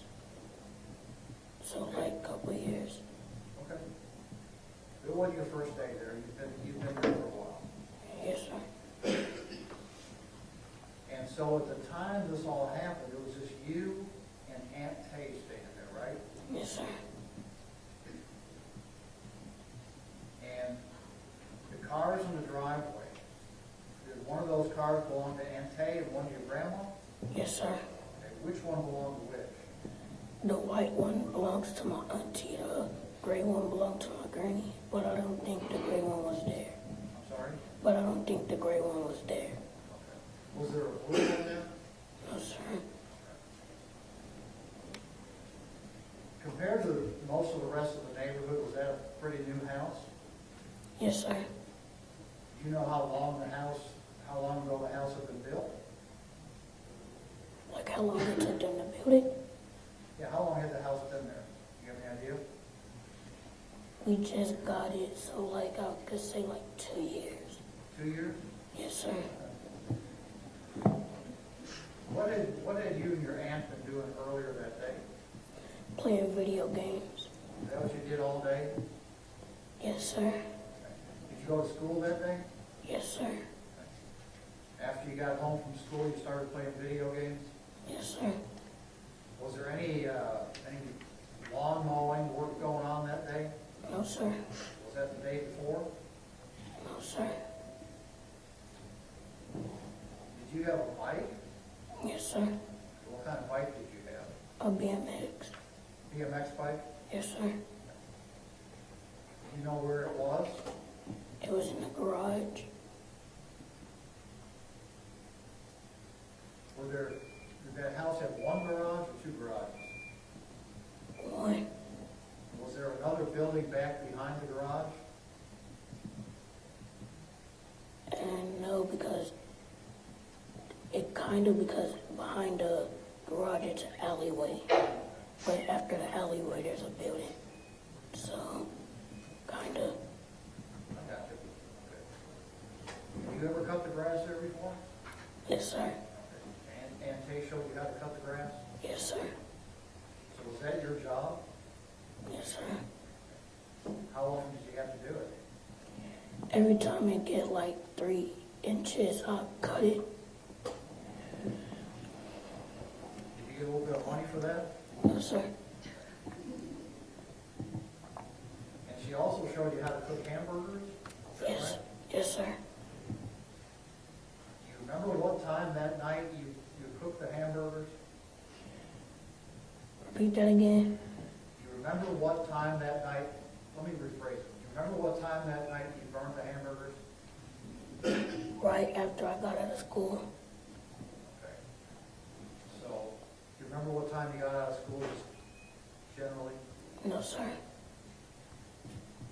Probably still daylight when you got out of school, right? Yes, sir. Did you go anywhere after school, or did you just come straight home? I came straight home. You know when I use the phrase extended care, do you know what that means? No, sir. Did you, after school, did you go play anywhere after school? No, sir. Okay, so when classes were done, you got picked up and came home? Yes, sir. Okay, thank you, that's what I was getting at.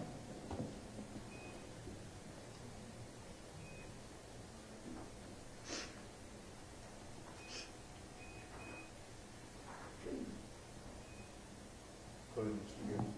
Trying to figure out where the beeping's coming from. We took care of it.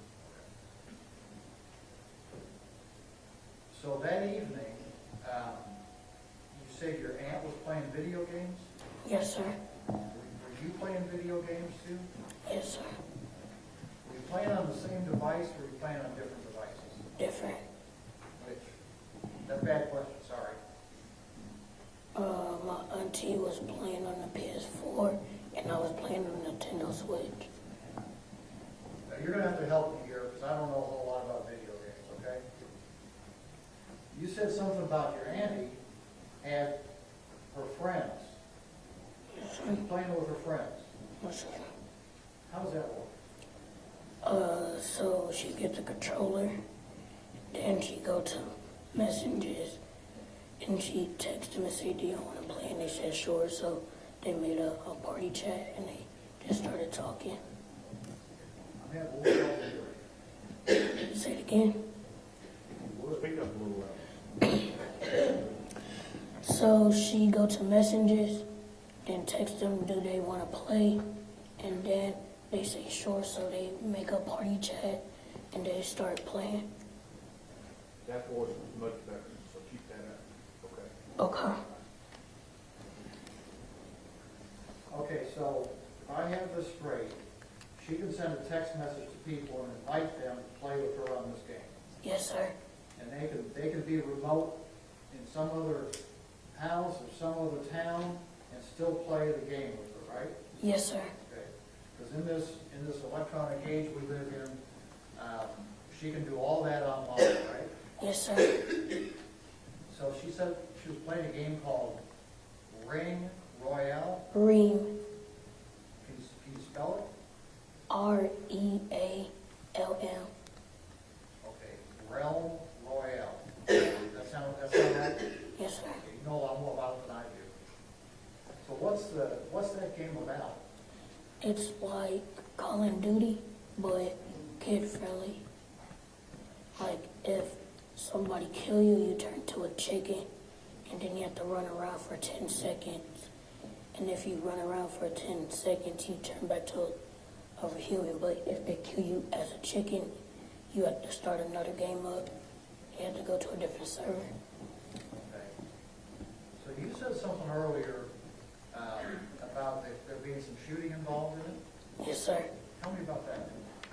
So like you could forge weapons like swords, guns, and you could forge shields. Me and my auntie would usually forge shields and guns because the swords it's really not that good. Okay, so your auntie was playing that game, and so your auntie and these other folks were shooting at each other on the game? No, like it's when they join, they come as a team. So like say if it's only her, they have to do a solo match. And say if another one joined, they have to do duos. Another one trios, then a fourth is a whole squad. So that's how they do it. But if like you want to do like you want to battle your friends, you have to go to like a custom match. I think I get it. So, my kids used to play video games sometimes, thing you hold in your hand? Yes, sir. And that's how you play the game, right? Yes, sir. And on this controller, there's buttons you push, right? Yes, sir. And on the buttons, is there a button on that game, you push a button and shoot a gun? Yes, sir. Okay. So that's kind of what the game's about, right? Yes, sir. Shooting the bad guys? Is that what it's about? It's not bad guys. It's just like, I could say it's bad guys, but I don't know if it's really the game about bad guys. Another team? Yes, sir. Team, okay. So it's kind of a competition? Yes, sir. Okay, I got you. Okay. So, I think you described that you were in the bed Yes, sir. playing on your game, Yes, sir. and your aunt was where? In the middle of the floor on her chair, sitting in her chair playing the game. When you say in the middle of the floor, Like the middle of the room. okay? Okay. And she was sitting in a chair, Yes, sir. and she was playing the game. The game she was playing was on a TV screen, right? Yes, sir. Has anybody showed you any pictures of that room? Say it again. Has anybody showed you any pictures of that room? The room? Of the room you were in? No, because I was already in the room.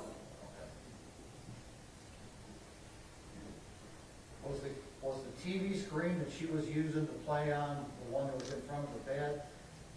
Yes, sir. So in that room, there was a TV screen and there were some computer monitors too, right? Yes, sir. But she was using the TV screen, right? Yes, sir. So it was just you and her in the house. Were there some pets also? Yes, sir. What kind of pets did you all have? Dogs, kittens, and a rabbit. How many dogs?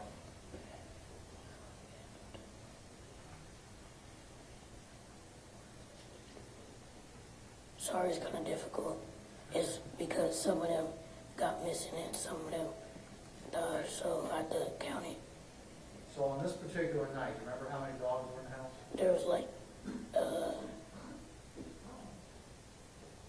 2 dogs, one adult dog and one puppy, Okay. And were there any cats? 3 kittens. Three kittens, Yes, sir. okay? And a rabbit. Yes, sir. How did the rabbit get along okay with all the others? Yes, sir. Okay. Now, at the time, you described a time when your aunt was playing the video game and she said she heard something out in the yard, right? Yes, sir. But you didn't hear anything in the yard, did you? No, sir. Okay. That's what you told us earlier, right? Yes, sir.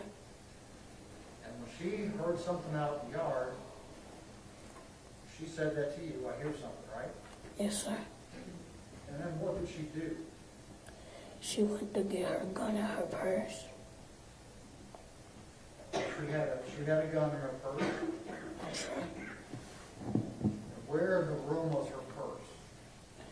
By her monitors. By her table where her computers are.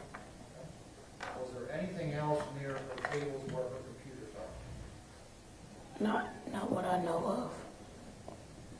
Was her purse near the window? Like 5 feet away from it. So 5 feet back into the room? Yes, sir. It was in the same room y'all were in, right? Hmm? Yes, sir. Just want to be sure. And she went to her purse, and did she, was the purse up on the desk, or was it down on the ground, or? Down on the ground. And she, what'd she do, reach into her purse Yes, sir. and pull the gun out? Yes, sir. How did she pull the gun out of her purse? She looked at her purse, and then when she looked at it, she got it and just had it next to her. Show us how she had it. You mind standing up? I'll go over there. You want to stand there or come down? Right here would be great. For everybody.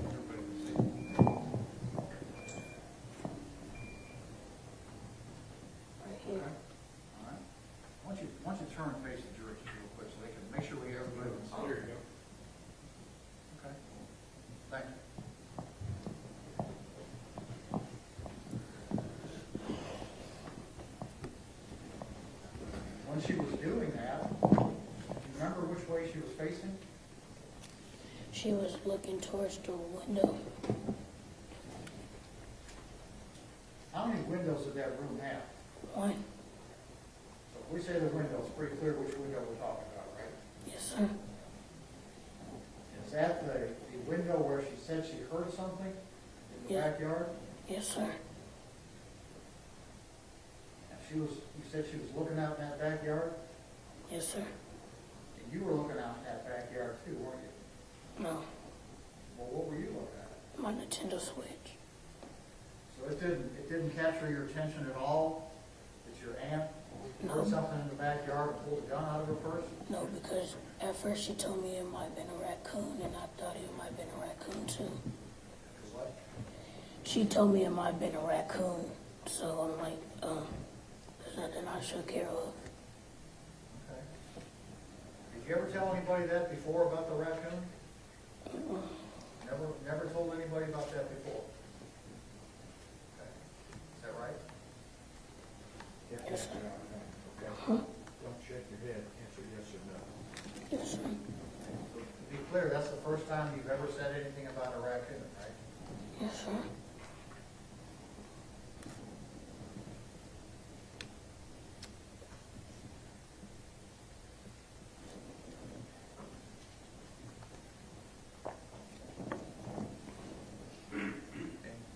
While she's looking at this out the back window, what's she doing with that gun? She still had it beside her.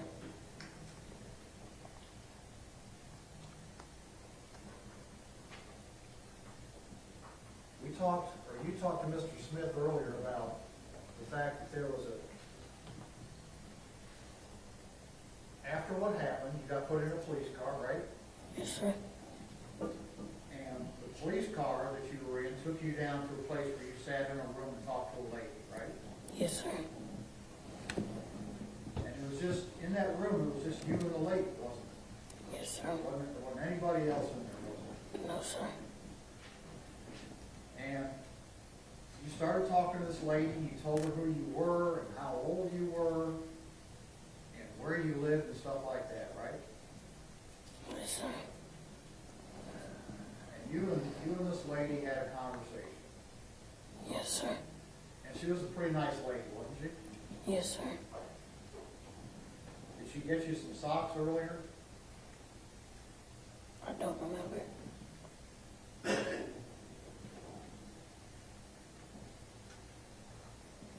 And that lady started asking you some questions about what you'd seen that evening, didn't she? Yes, sir. And that lady, and what you and she talked about was how important it was for you to tell the truth, right? I don't remember. And she went over some questions with you to make sure that you understood the difference between telling the truth, and telling a lie, right? No. You don't remember? No, sir. Well, you're not one of those kids that goes and runs around telling stories, are you? No, sir. And you knew how important it was, the stuff that she was talking to you about, right? Yes, sir. And she told you to make sure that everything you told her was the truth, right? Don't remember. She also told you and asked you if you knew that there was a camera in that room, right? Still don't remember. And you pointed and you told her, yes, there was a camera in that room. Remember that? No, sir. And she told you that what you were saying and what she was saying were being recorded, right? No, sir. Don't remember. And you were okay with that, weren't you? I don't remember.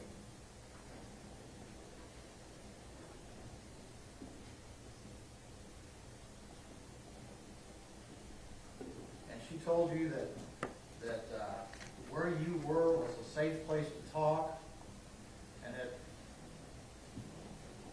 She was just gonna listen to what you had to say, right? I don't remember. And she told you that there weren't any right or wrong answers to all the things she asked you. I don't remember. Well, she was a pretty fair lady, wasn't she? I don't know.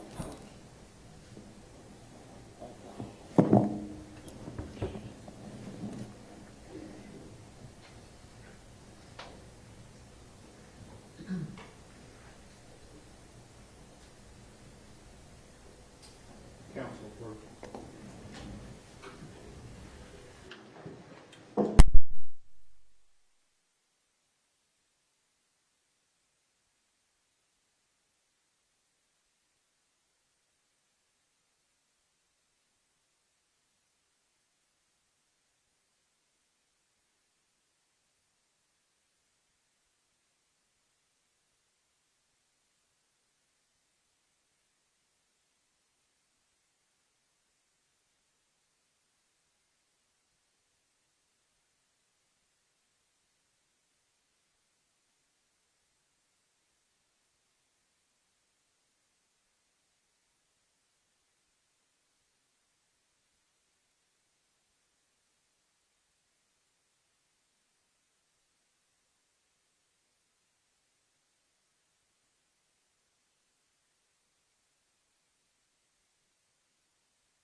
Ma'am, would you come up, please? Yes. Yes,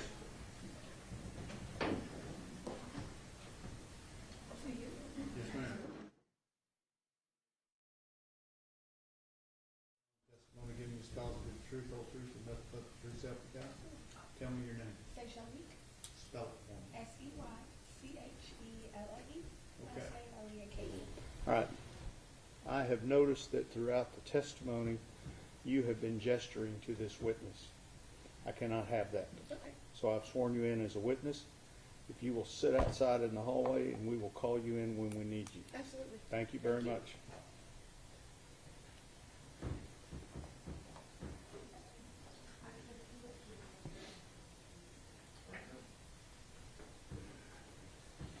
Let's have him come back in. Yes, sir.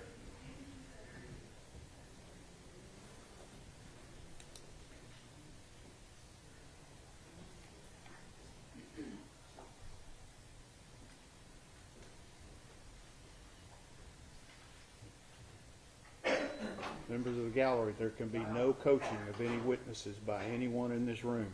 Understood? All right. We just had to take care of a little something with the judge. Sometimes things like that happen in these things, where he just has to ask us some questions. Has nothing to do with you. It's great.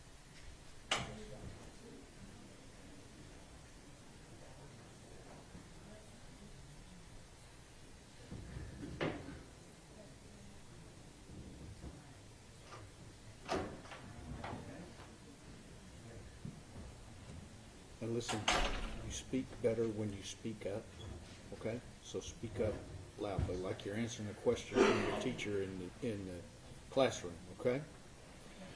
Both sides ready for the jury? State's ready. Defense is ready. All right.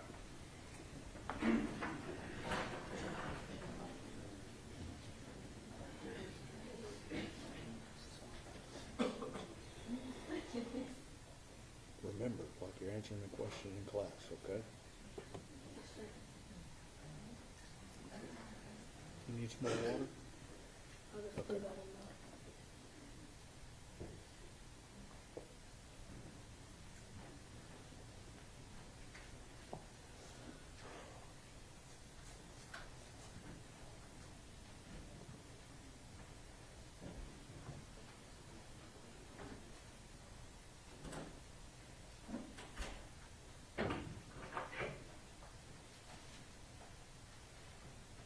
Everyone may be seated.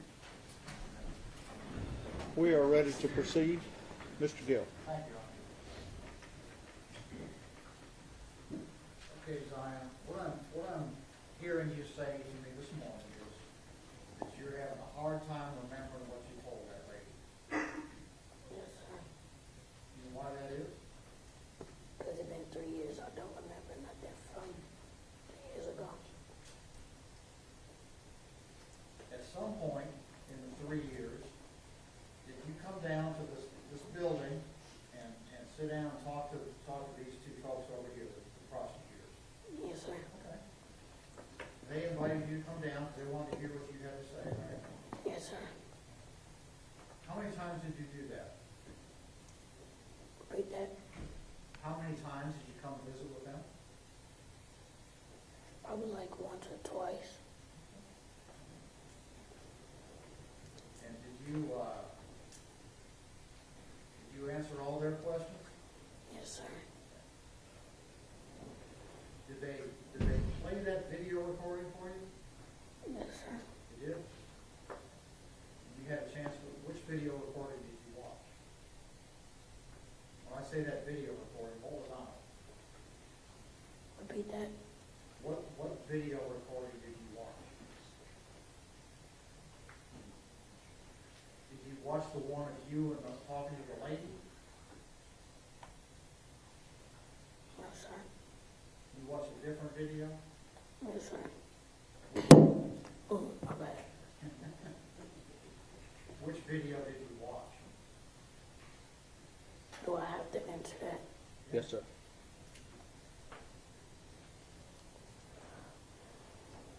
Let me ask you a different question.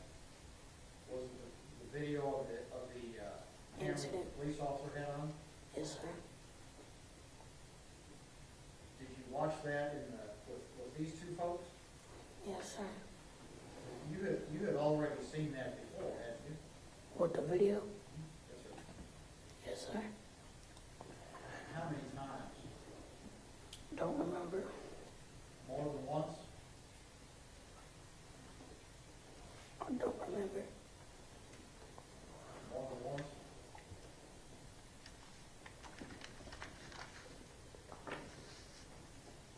I don't remember. Other than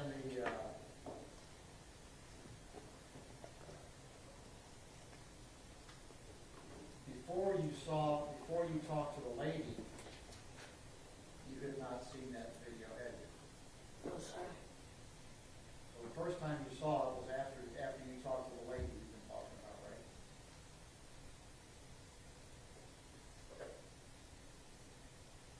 I don't know. Other than these two DAs over here, and you talked to them about this, who else have you talked to about it? Nobody. Not a single soul in the entire world. You didn't I talk don't to like, I really don't like talking about what happened. So that's why I never told nobody. That's fair. But wasn't your mom curious about what happened? No, because she's seen the video already. So you just haven't talked to anybody at all about it? No. You know who a guy named Lee Merritt is? Yes, sir. Who is Lee Merritt? He is a lawyer, attorney lawyer. And he represents your family, doesn't he? Yes, sir. So did you talk to him about this? No, sir. Not a word. No, sir. And pass the witness, thank you. Redirect, I'm sorry. Yes, Your Honor, briefly. Yes, sir. And for the record, I would like to say whenever the witness got down from the stand, defense, please correct me if I'm wrong, he demonstrated how Tay had the gun. His right hand was about at his belt line, his right elbow slightly bent, and his fingers were pointing down as if he held something for purposes of the record. Defense agrees. Generally, yes, sir. Okay, that's what the court's recollection was. Okay, Zion, I just got a few more questions, okay? Yes, sir. Now, are you sure that we watched that video, that you watched that video with me and Ashley? I don't know. You don't know? The time that you came to see us a couple of weeks ago, what did we do? We just talked and I drew a picture for y'all. We just talked and you just talked and drew a picture. You didn't watch the video that day, did you? No, sir. And did we go to a courtroom? Yes, sir. What did we do in the courtroom? He showed me what, where I'm gonna be at and how I'm gonna be on the mic and all that. And I seen a judge, not this judge, but a different judge. And we talked, kind of asked some of the same questions we did earlier today about sports and things like that. Is that right? Yes, sir. Zion, have you ever done anything like this before, testifying in front of a bunch of people? No, sir. Has it been a little scary? Yes, sir. Have you done your best to tell us what happened the way you remember it? Yes, sir. You've been pretty brave today. Thank you. We'll pass the witness. Mr. Gill. Just briefly, Judge. Zion, just a couple more questions, then you're gonna go home, okay? Yes, sir. When you met with these two folks over here a couple of weeks ago, you told them something different about how your aunt was holding that gun, didn't you? No, sir. You told it exactly like the same way you told it here today? Yes, sir. That's all we have, Judge. Mr. Smith, No further questions. may this witness be excused subject to any potential recall? You may. No objection from the state, Your Honor. Okay. If you'll unclip that microphone for me. And you can go to the back.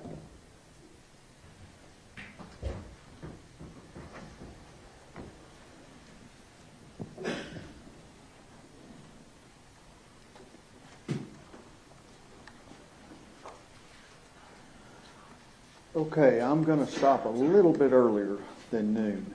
The lawyers have indicated to me that the next witness may be rather lengthy, and rather than getting started and having to stop, we're going to stop now. Okay?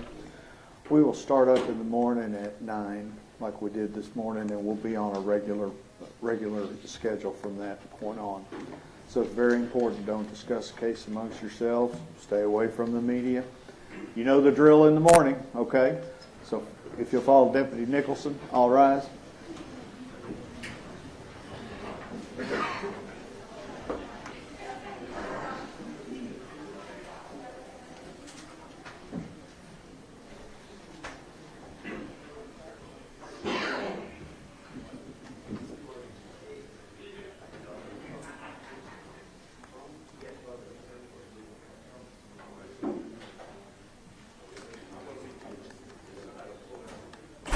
All right, thank you, everybody. Oh, wait. We need a record? Yes, sir. Everyone may be seated, please. Your Honor, and if I may, we met Dale Smith, Ashley Diener, and Mo Brown with Zion Carr on November 15, 2022. It was during this meeting that Zion Carr disclosed to us that he had seen the body cam footage. At no point at any time during that meeting or any time prior has any representative of the Tarrant County Criminal District Attorney's Office ever shown the body cam footage to Zion. That was included in a disclosure sent to the defense via email on November 18th, 2022. So again, that is another instance of we just want to make sure the court was aware, the defense was aware. We have not shown him the video. Mo Brown was also present, and he's never represented us to us before that he believed we'd shown him any video. And y'all acknowledge receipt of the previous email. Yes, sir. I don't think that the state has shown him that, and we got the email. It's clear from the video footage that's in the pretrial exhibits that the court reviewed that it Lee Merritt's on TV that night, the night of the 12th, talking that he has met with this witness and talked to him at length that day. And subsequent video footage has shown that he's met with him over and over again. And that's in the records for the pretrial visit, so I think we know where the influences come from. All right. But we'd like a further disclosure about how he, and we can do this off the record. Okay. We'd like a further disclosure about what his gestures were during that. Okay, we can talk about that, and then we can come out and put it on the record. Okay. Mr. Smith, anything else that we need to do out in court today Nothing from the state, Your Honor. from the defense? No, Your Honor. Okay, thank you. We're done.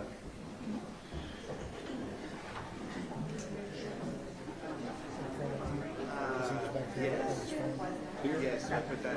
Well, whenever how we did came you out get his with phone the number?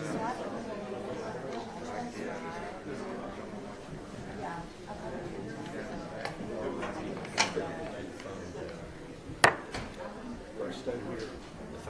The phones stay here. Just get his name. Get his name, and he is to be excluded from the rest of the. How do you get a phone? How do you get a phone in here? Yeah. We got a guy back here sitting with two phones. I don't know who he is in the back corner, very back corner. I'm keeping his two phones until the trial's over. I'm gonna tell him you're not allowed in anymore.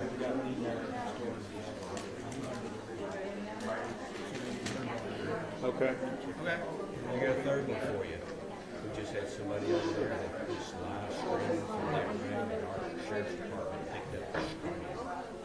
And she's over there live streaming. And she's Got a camera to the screen. she's fiercely got her phone. She's filming it. We'll take her phone away too.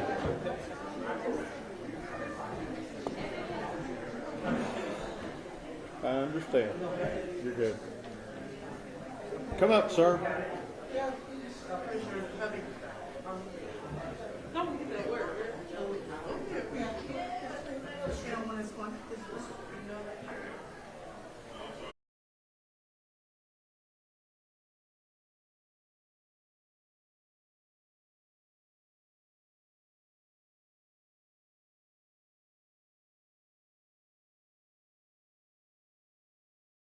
Susan Mitchell, I want you to call the court within 10 minutes of that phone call being made to Susan Mitchell. Do you understand? Yes, Your Honor. You're free to go. Thank you. Thank you.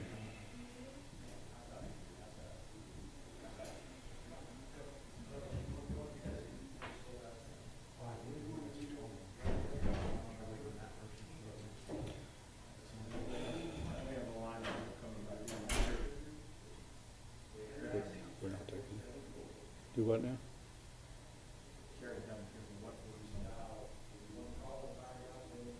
Probably that guy who was in the corner. Yeah, have y'all been able to hear things good? Okay, we're done. I turned it down when he gave you that last phone number. I cut that audio out. Okay, we're good. And Mo, you're killing me. You're killing me. I'm doing better because I'm learning how to, as long as I can see the feed, I can run things in there. I'm sorry, Jeff. He was in and out. He's in and out just like I want to quit. Did we have another?